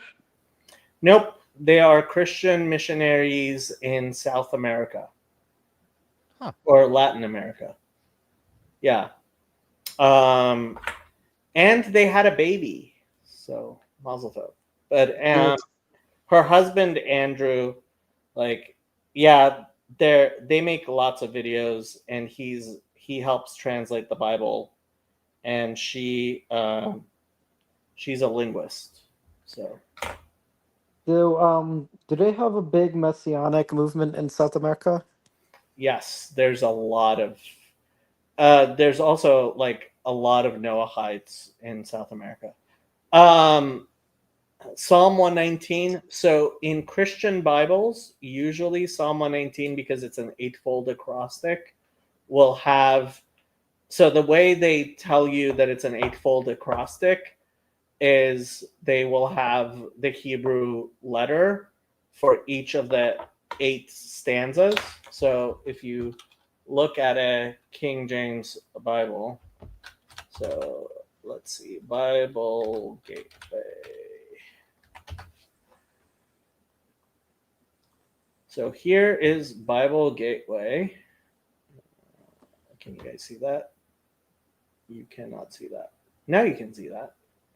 So this is Bible Gateway. And if you go to Bible Gateway and you go to Psalms 119,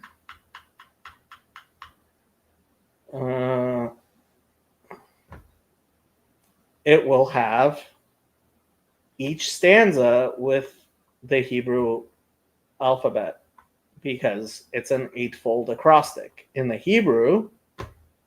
So if we go to the Hebrew of Psalms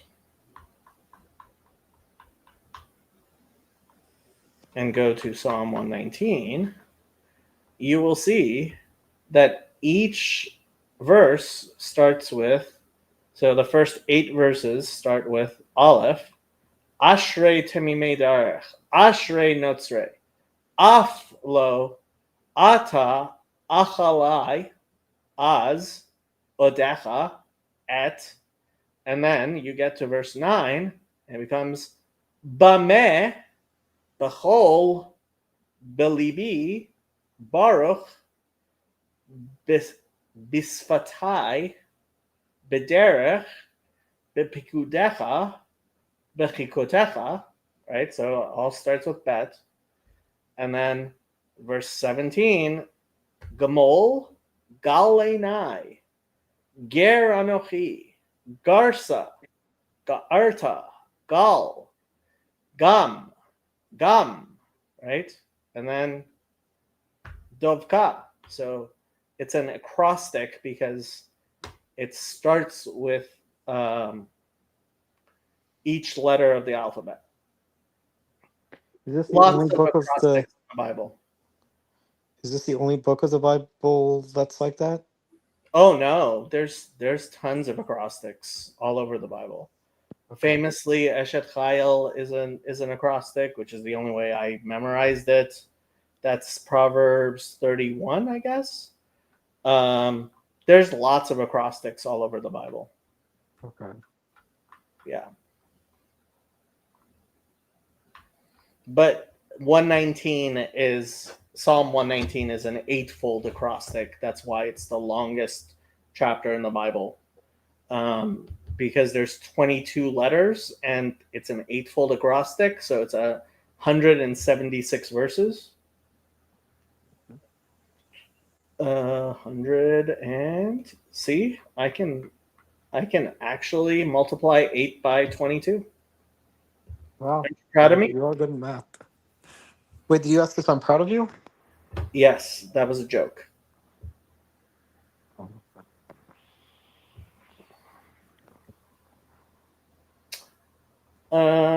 I liked it when I just knew him as Avram. Who? Oh, Andrew? Yeah, he goes by Avram in the book, in the videos. Will you tell Ethan about Ashmedai? Why does Ethan want to know about Ashmedai? Read the next blurb.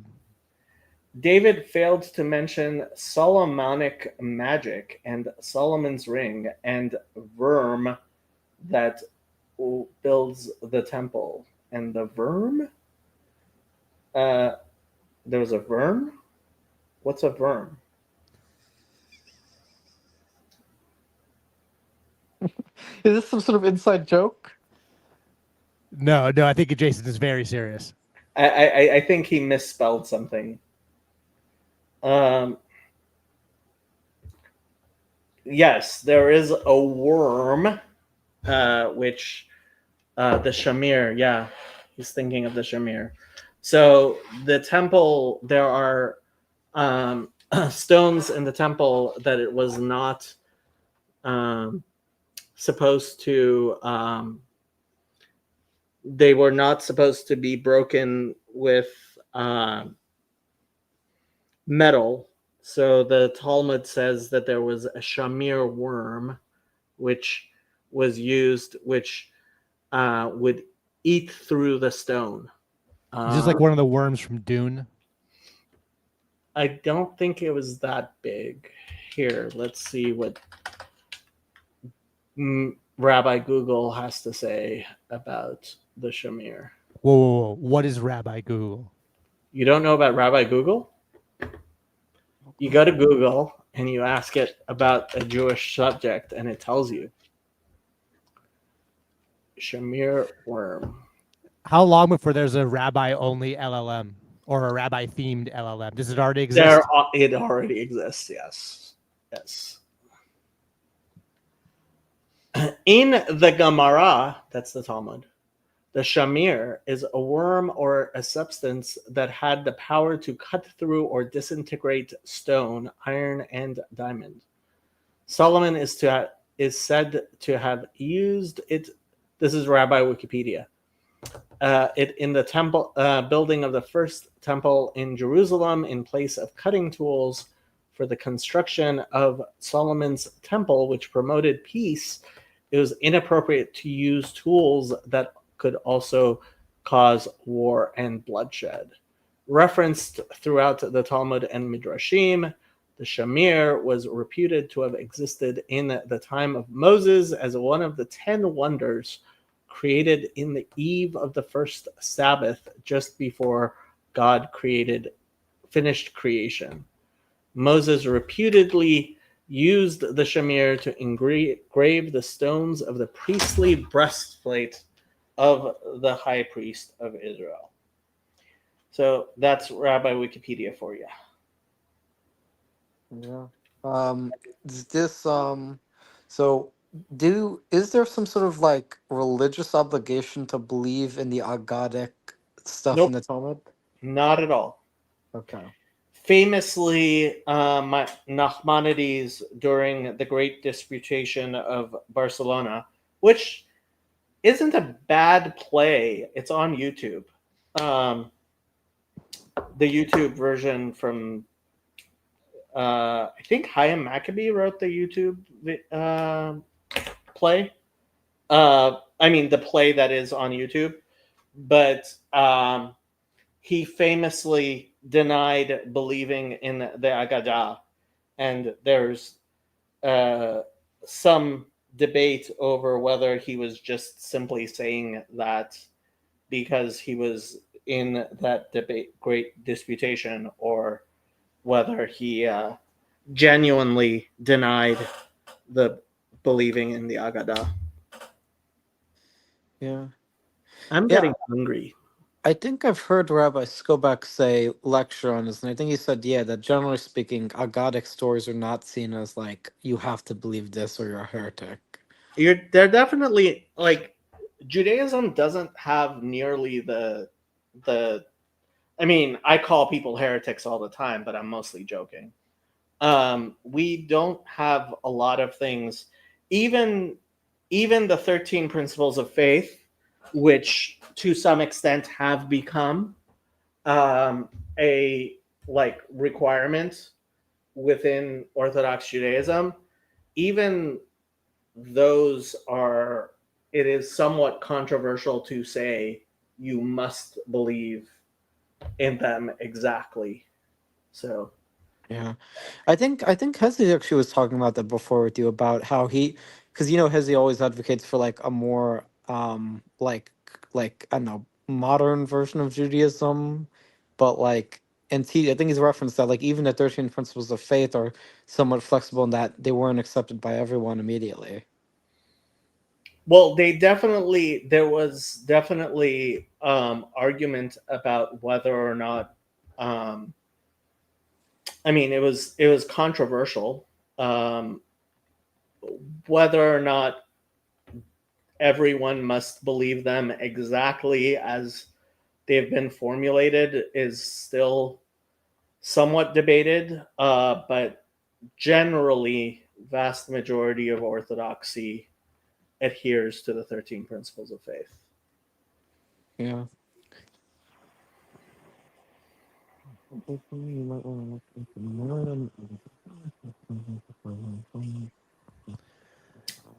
You're saying something and I can't really hear you. Oh, I was just reading the chat. I was reading Adam saying that Jason might want to look into some Miriam Anzovin. I have no clue. I have no idea who that is. I don't know if you've seen this, but there was a Barbra Streisand movie, Yentl, I think it is. Don't learn Judaism from Jews and pop culture. I mean, if you haven't seen Fiddler on the Roof, do you really know Judaism? But wait, so Ethan, are you like a messianic guy? What do you mean by that? Like, are you someone who considers himself part of the Messianic Judaism movement? I don't really know enough about that movement to answer that question. Okay.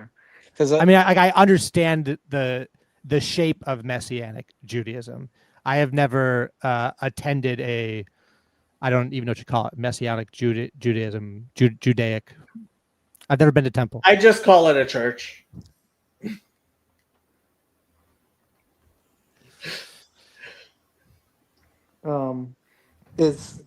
But like, the reason I asked is because you said you were learning Hebrew from this guy. It seems to be a Messianic Judaism guy. Yeah. Well, and he had gone to like Messianic Jewish church for a long time, and the last 2 years he started attending Orthodox Messianic Judaism. I'm not exactly sure what William's up to. Like, he's an interesting guy. Because he was telling me about their, what's the Sefer? Sefer means Sefer. book. Okay. Yeah, they just got a Sefer.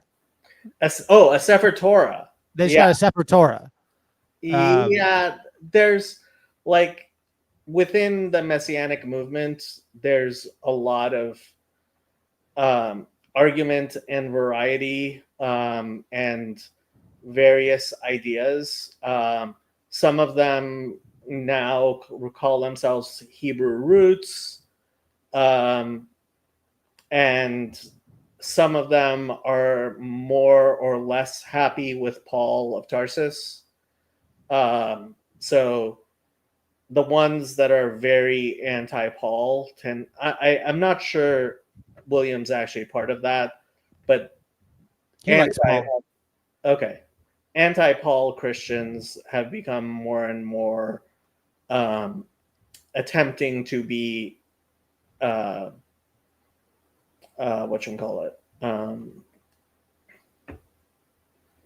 observant of Torah and Torah ideas.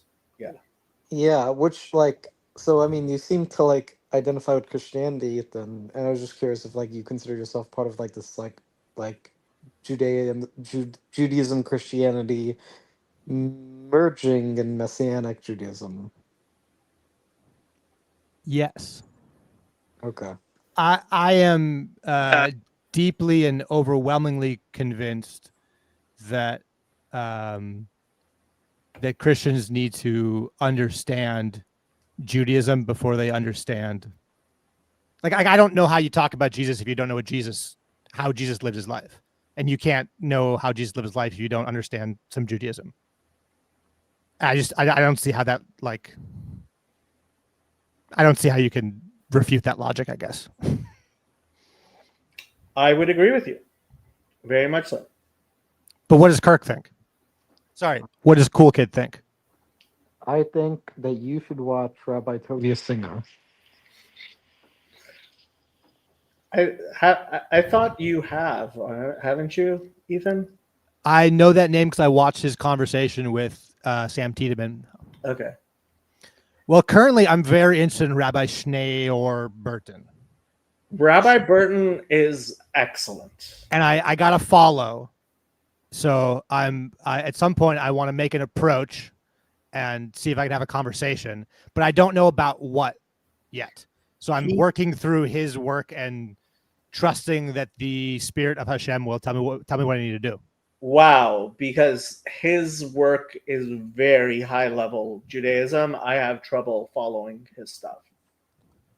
You really have to have a very solid background in Judaism to even understand what he says, I believe. Well, totally. Yeah. I mean, I'm getting like bits and pieces here, but it interests me enough that I would like, I want to make a pitch. I don't know if he'll even respond to my pitch. He's actually remarkably accessible. Yeah. But yeah, no, because I know Rabbi Tobias Singer is attached to the Noahide movement. Well, he's kind of probably the biggest leader, well-known leader of it. He, funny enough, he's much more well-known in the Christian and Gentile community than he is in the Orthodox Jewish community, or in the Jewish community really at all. Yeah. Yeah. I mean, I would just say, I mean, Judaism online is not always the best. I mean, you look at someone like Yosef Mizrahi, or you look at someone like Yaron Reuven, you're not going to get great stuff from there. So just stay away from idiots. I don't know who either of those people are, so I'm doing all right. Be happy. There are very few people that I explicitly call out and condemn. Those are two people I have explicitly called out and condemned. Should we create a Thunderdome? We could. What's Thunderdome? Thunderdome is I host it. You always participate, and just one by one we bring in your enemies, and I host a debate like a dictator. Okay. Where I slowly scapegoat you and your enemy into hating me more than you hate each other, and by the end of the debate, you and your enemy walk out friends, and we do it again and again and again. I don't really have that many enemies. Generally people that I consider my enemies, they're either like, I try not to have enemies, although I end up making enemies. If I am condemning someone, usually it's because I think they are doing something dangerous or harmful. And some people, I mean, there are people I just don't get along with. Yeah. I mean, I'm thinking of a Mark Twain quote that goes, "Don't argue with the fool lest you be seen as the fool," or something like that. I forgot the exact quote. I mean, you guys have seen one of my favorite videos. Have I? I'm going to use host's prerogative to put the Reverend Parcells to bed, because he does need to get up in the morning. Sorry, Reverend. Thank you. But before he goes, I have a question. Let's say, God forbid, that I were to burn somebody at the stake for not being a Trinitarian, and I did not repent of that. Is that a salvation issue?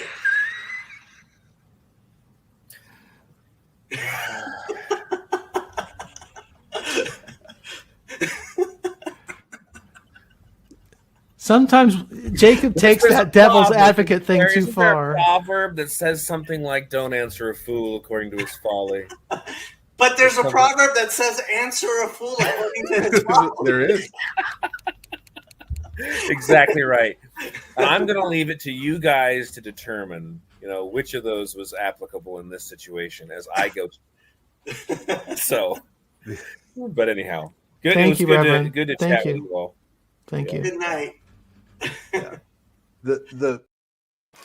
So that's how I usually end my videos, but I have seen that. Yeah, it's one of my favorites, and that's how I feel about fools. Yeah. Did you get that from Mark Twain? I mean, he was quoting the Proverbs. Oh, he was? Okay. Yeah. I thought that quote originated with him, but I before I saw that clip. So is it Proverbs 7? Let's see if I can find this. Proverbs. Was it Proverbs? Where in Proverbs? if Jason was here, he would know where it is. Where in Proverbs is it? Let me see. Answer. Oh, Jason's in the chat. Yeah, that's why. Proverbs 26. I was only off by 19 chapters. 26.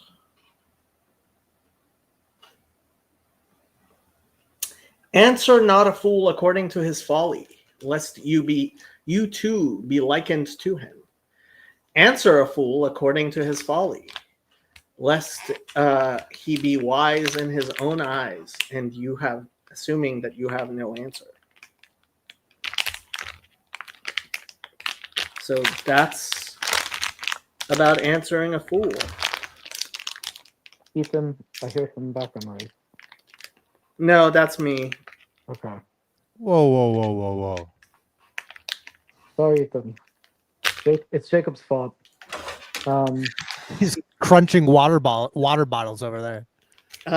No, actually, what I am doing is I'm making myself a cheese sandwich because I am hungry. Is it kosher? That may or may not be so, but it's a cheese sandwich.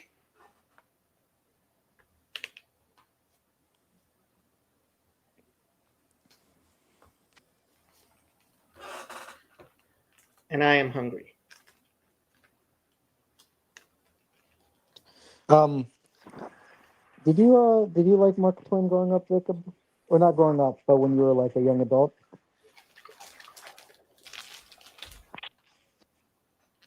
I have the complete works of Mark Twain right there on my shelf because I have read the complete works of Mark Twain. So, Actually, I didn't actually read Innocents Abroad. I probably should. I've only read the parts where he talks about it when he was in Israel. yeah. I haven't read him, but I hear he's a good author. He's hilarious. No, it was the plastic that the cheese was in that I was opening. That's what sounded crunchy. Yeah. A plastic contained cheese sandwich. I can't think of much more unappetizing than that. All cheese comes in plastic. Like, Whoa. Yeah, but we're talking all about cheese does not come in plastic. okay, there's cheese that comes in wax, I guess. Yeah, but I mean a cheese like a sandwich. Like first of all, I mean I like my bread toasted. It's tortilla. Oh, it's a tortilla. Oh, I actually didn't see that. Okay. Sorry. Shari. Who's sorry? I know. You don't know Shari? No, I know. Professor Shara. I don't know Shari. Shari is the best. She is one of the very, very most important members of the Jordan Peterson sphere, as we call it around here. That was a long that didn't come as fast as I thought it was going to. Well, I didn't know if I would call her part of this thing or not. Part of this little corner? This little corner, yeah. Okay, super practical question. Mm-hmm. StreamYard question. After you finish, like, if I want to do a really long stream, Mm-hmm. does StreamYard like cut you off at a certain point? If you do a super long stream, are you better off like stopping, and then doing a second stream? Is that even possible? So YouTube cuts you off at 12 hours. So only the last 12 hours will show. So what if I want to do a 30-hour stream? You can stream 30 hours, but only the last 12 hours will show on YouTube, if I remember correctly. Okay, so the first 18 hours are the mystery hours. I guess. I mean, what happened when we did the 24-hour stream on Grail Country? I wasn't here. I don't know. That's why I'm asking. Um, I need y'all's wisdom. So my StreamYard account will keep up to 50 hours. Oh, so it only shows the first 12 hours? You can cut it up and upload it, but YouTube has a 12-hour maximum. I don't know how much I care about YouTube.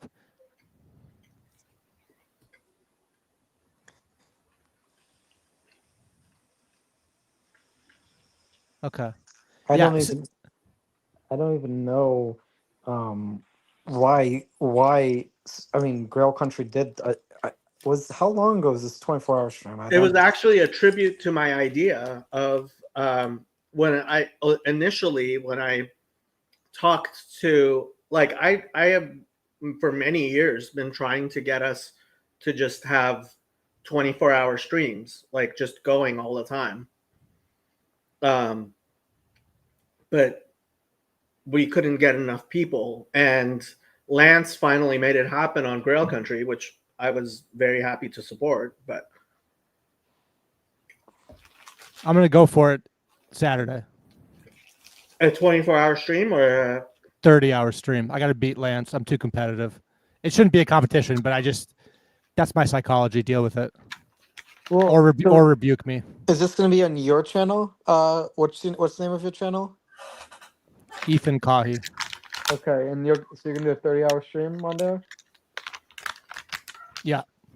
Okay. So you're going to do it alone? Because he was able to do it because he had other people help out. Like, you're just going to do it yourself? Listen, I'm just winging it. Okay, we're just winging it. We're gonna go for it. If I fall asleep, I fall asleep. Nothing I can do. If people want to help, great. But yeah, I'm gonna. That's just what I do. I just kind of muscle my way into things and then regret it later. So, okay, we've been trying to get a stream where people can come on and say congratulations to Yon God on getting engaged. Although I mean McMo's supposed to do that, but yeah, I think it might not be enough time to let people know. But that's a project I've been trying to get people to do, is actually have a Yon God got engaged a while back, and I forget his name now. Somebody made a little video with AI to they had somebody you were in Europe. Okay. So yeah, they did that. And we were going to do some sort of congratulations stream where people could come on and say congratulations, but it hasn't happened. McMo's going to do that. Well, I was gonna think, to help Ethan out, Jacob, maybe you could stream the stream from his channel onto your channel, and then because your channel has more viewers than his channel, presumably, maybe some people could help him from the StreamYards on your channel. I mean, do you have? I mean, I'll come on. I'm supportive. I'll let people know. Well, I've been messaging with McMo. Okay. But McMo refused to tell me whether or not he's going to stream. And I think McMo wants to cause chaos, but I also want to cause chaos to him. So McMo and I are currently in a death match. Death matches can be fun. Yeah, it's great. So we're probably both going to simulcast each other, and then I'll probably just give in because he's my authority, because he's been here longer, and then I'll return after the end of that or something. I don't know. Like I said, I'm just winging it. So I just wanted to ask, is there anything practical that I need to know? If I don't know, I'm going to be like, man, I really should have asked somebody for wisdom earlier. No, the only thing.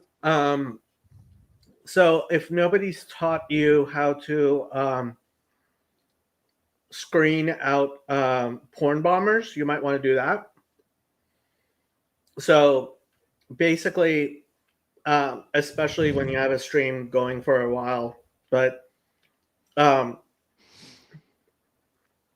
people will come on trying to, and what they will do is they will switch their video to porn, and have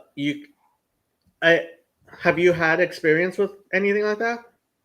With porn? I mean, No, I mean with somebody trying to stream porn onto your stream. No, I've never done a stream before. It's my first stream. Oh, I mean, I've used StreamYard. I've played around with it. I've like read about it. I've used things like StreamYard, but I have not done. I don't think I did a live stream before. Believe it or not, Father Eric one time got successfully porn bombed by someone who was coming on, and it wasn't just one time. It's happened several times. It's happened to me as well. Okay, I only remember one time, but yeah, I mean, it was successful on his stream, which is kind of crazy. He tries to be very good about keeping people off. So what? I mean, first of all, you have to realize that people will take names from people in the chat. So just because somebody comes on with a name from the chat doesn't mean that they're actually thing. What I do is in the private chat, I will ask, how did you find my channel? Like that. And generally a porn bomber has not spent enough time to actually know what you're talking about. So it's like they say Paul Vanderklay or something like that, then you know, okay, this is somebody who's actually knows something. If you still want to let them on, and they say something like, oh, I was looking for Bible studies, because they love porn bombing Bible studies specifically. Yeah. What you can do is ask them to turn on their video now, and they will, but usually it'll be like somebody just it'll be looping a video or something, but then ask them to raise their left hand or their right hand or something like that, where they have to respond and actually do what you say. And as long as you can actually see their face and they go ahead and raise their hand within a reasonable time, it should be fine. But all of that's while they're in purgatory, you're saying? Yeah. Okay. Yeah. Oh, I see Jacob's asking someone else, so I can't see. Yeah, somebody actually came on and they had a video of Yoav showing for a while, and then they switched. Like, that was really high end. Like, well, I mean, and that's probably like a known troublemaker. The thing is, how else do you get a video of Yoav? You'd have to like. No, all you have to do is I think Yoav had been on the stream earlier. Oh. Yeah, or something like that. Yeah. Yeah. Porn bombers, they've gotten kind of sophisticated. Yeah, I mean, I just think, yeah, I mean, what can you do? People do stupid things. Do porn bombers, do they do it? Are they like paid to do it, or are they like No. just? I actually ended up talking to one of the porn bombers for a while on the channel, and they're just really lonely people. Okay.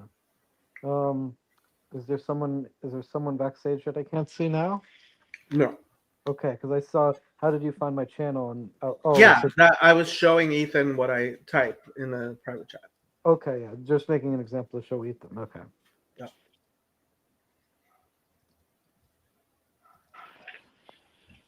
Yeah, that's the only thing you kind of have to be. And worst comes to worst, okay, you get a porn bomber. It's not a huge deal. You can blur out that part or cut it out. Yeah. Yeah, that was an interesting discussion. Like, I did go into therapy mode Yeah, I have no clue what conversation was this. Could you message me this on well, actually no, that's not mine. I don't know if I can even find it. Yeah, never I don't mind. even remember when it was. I'm probably not gonna watch it. Don't you don't have to send it to me. It's just yeah. It was an interesting discussion once, like because he was a repeat porn bomber, and I recognized him. That's weird. No, I mean, it's just like streaking in a soccer game, right? It's that same mentality. Like, it's a little bit different. But yeah. Wait, what's streaking in a soccer game? What? Streaking? You've never heard of streaking? I may have, but it's kind of late where I'm at, and my memory's a bit fuzzy. Streakers way back in the day were exhibitionists who would find a way to get on camera naked, especially for live television. And so when it was live sports, that was one of the best ways of doing it. So they did. Okay. Yeah. I mean, you know, there's always been weirdos in the world. I wonder. Yeah, I just wonder what motivates these people. Because, like, I mean, you've actually told me in the past you seem to be skeptical of how some people treat folks psychology. Like talking about like I've joked about like, oh, you know, I have autism because like I do this behavior, but like you don't really like self-diagnosis like that or like folk psychological analysis. Like I don't know if you would agree with me like trying to speculate about what their motivations would be. I mean, psychologically analyzing someone is different from trying to figure out what their motivations is. I mean, I wouldn't necessarily I wouldn't whatchamacallit, I wouldn't like pathologize. Like there are people who seem to think that they are wow, that is pretty thing.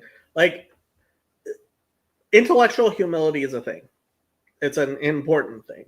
Like recognizing the limits of your own capacity to know things is important and good. And that really doesn't answer my question, but okay. well, I think it's interesting that autism is cool now. And I have a theory. If I was going to make a bet, I would bet that the same thing that happened with like LGBTQIA plus will slowly happen to like the mind. And that there's going to be it'll be cool to have some kind of mental thing. And there'll be a series of, and autism is the first one. That's my bet. That's been true for a while. Has it? Wow. Yeah. And she is going to, good job.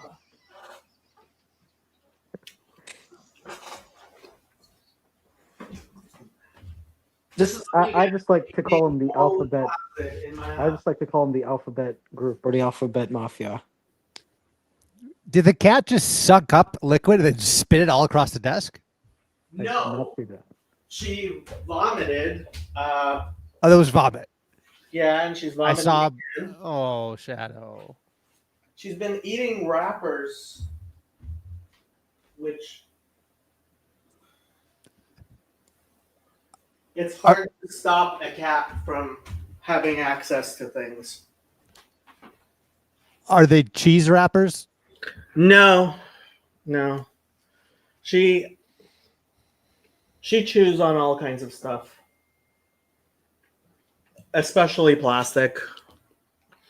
And from what I've read, she like cats have very short intestines, so things either go through them or they vomit it. But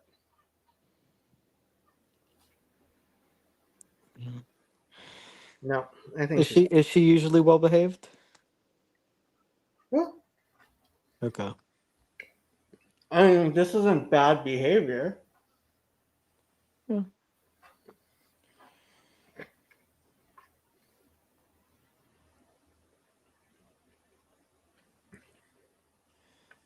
Are you going to do that, Ethan?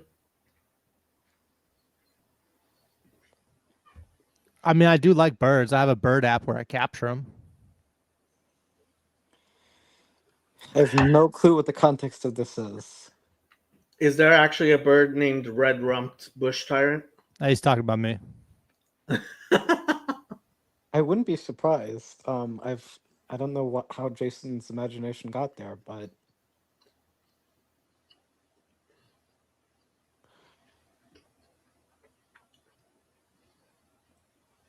I don't know enough about birds to know if those are real birds.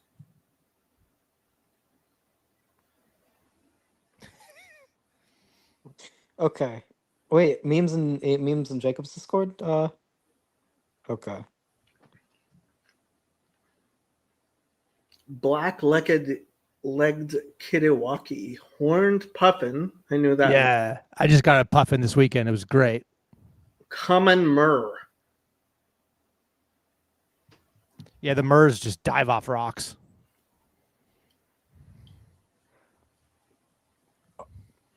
Birds are mostly kosher, right? Depends. I'm pretty sure, isn't there a halacha that says that you need some sort of masorah because they prohibit certain birds? I mean, I know it depends. When I said are birds mostly kosher, I mean like are the majority of birds kosher? But my understanding is like practically speaking, the halacha is no because I think you need some sort of masorah.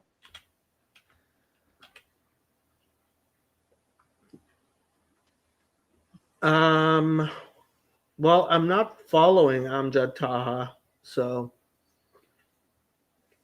I don't know anything about him. I can't.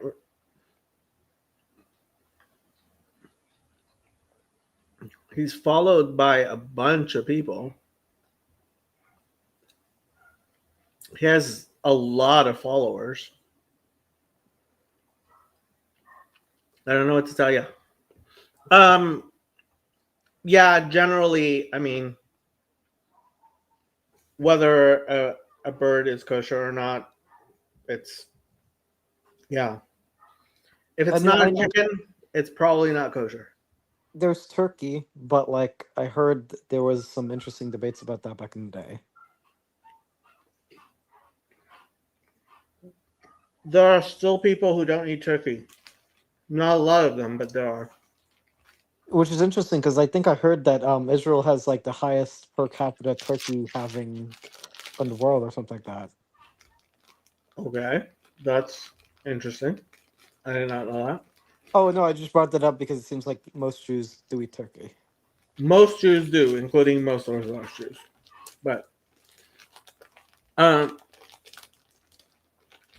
yeah, for real. How do these names happen? Come on, Ethan. You're our bird etymologist. Whoa, I don't know anything about bird etymology. I know a little bit about normal etymology. I know a little bit about birds. I ain't got no crossover special there.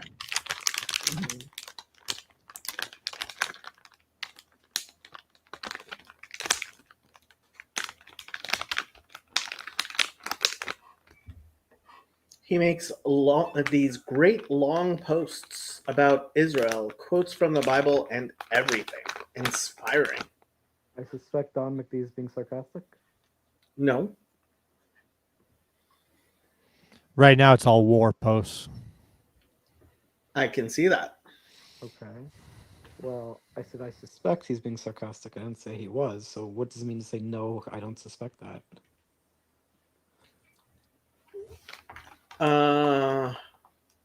Breaking. The Islamic regime in Iran has just launched over 100 drones toward Israel. Countries in the region where the drones are passing, along with the US and Israel, are intercepting and destroying them in real time. These drones are targeting civilians, but this time no one is standing down. No babies, no women, no more massacres like October 7th. Never again. Hear it aloud from the Lions and Eagles today. Okay. Sounds like he's, I mean, I hate to say it, but sounds like he's a Saudi spokesperson. Best Friday and Shabbat ever. This feels like an early Christmas. Peace through strength, as President Trump says. Pick a side, good or evil. There is no middle ground. Reports confirm that Israel has delivered a clear warning to the Islamic regime in Iran. If you retaliate, Supreme Leader Khamenei, his wicked son, his advisors, and the entire leadership of your regime will be eliminated within 1 week. This is a historic moment. Stand with humanity, not with the anti-Semitic Muslim Brotherhood activists polluting the West. Stand with the rising lions, not with the monsters who kidnapped babies, raped women, and burned the elderly alive. The Islamists in Tehran didn't just target Jerusalem, they aimed their missiles at Mecca before it. Again, that's who they are. Pick a side. Good or evil, there is no middle ground. He really sounds like a Saudi apologist.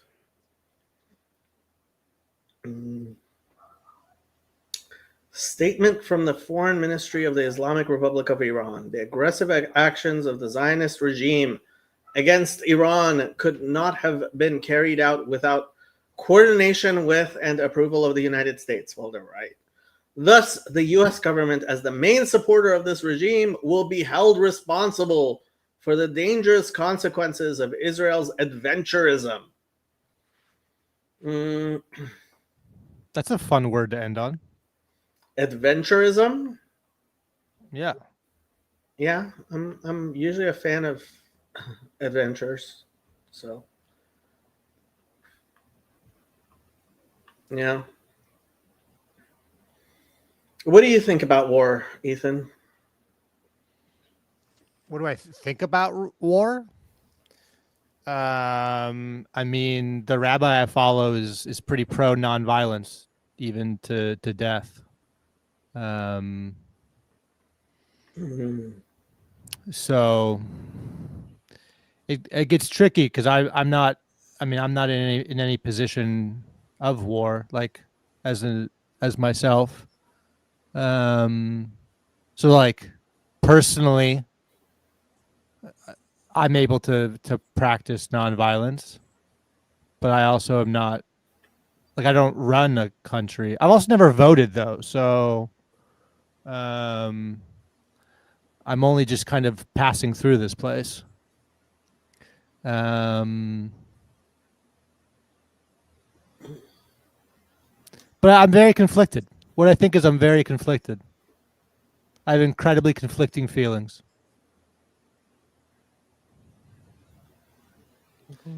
Because like I go to the gym and I think like if I go to the gym and if I can't, like if there was a bully and I couldn't stop a bully, then why even go to the gym at all? And that's not a particularly peaceful thought. I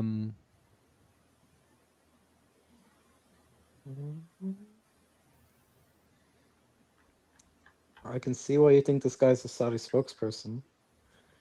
He seems very Saudi to me. Yeah, I mean, I don't know.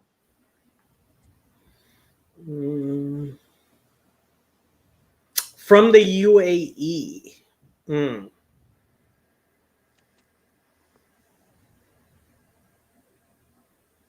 He seems not to be a fan of the Muslim Brotherhood. I mean, they seem like sane posts.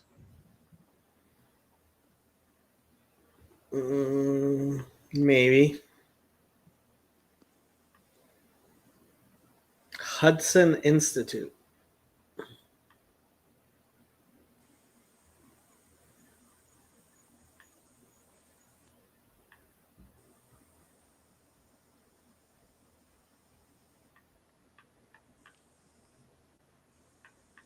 Yeah, I don't know much about this guy, so. Yeah. Yeah, no.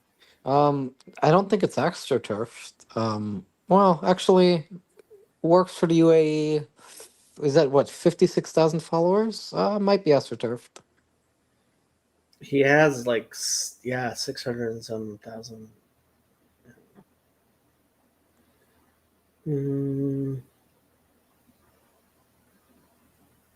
A time for war and a time for peace.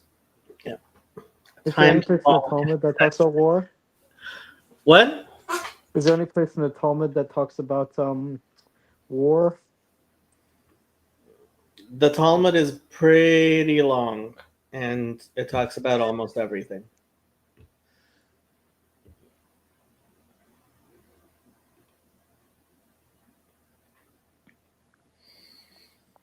Okay, gentlemen, I think I am going to actually go to bed. Okay. Night night. Could me and Nathan continue this stream going, and then Nathan can close it whenever we're done?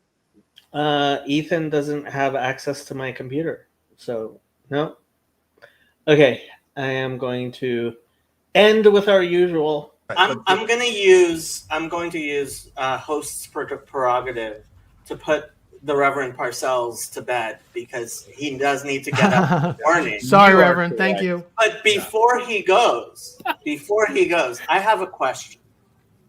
Let's say, God forbid, that I were to burn somebody at the stake for not being a Trinitarian, and I did not repent of that. Is that a salvation issue?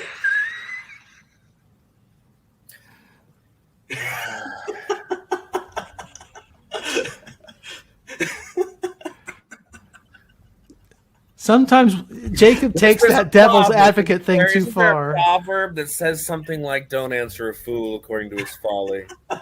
But there's a proverb that says, answer a fool according to his folly. There is.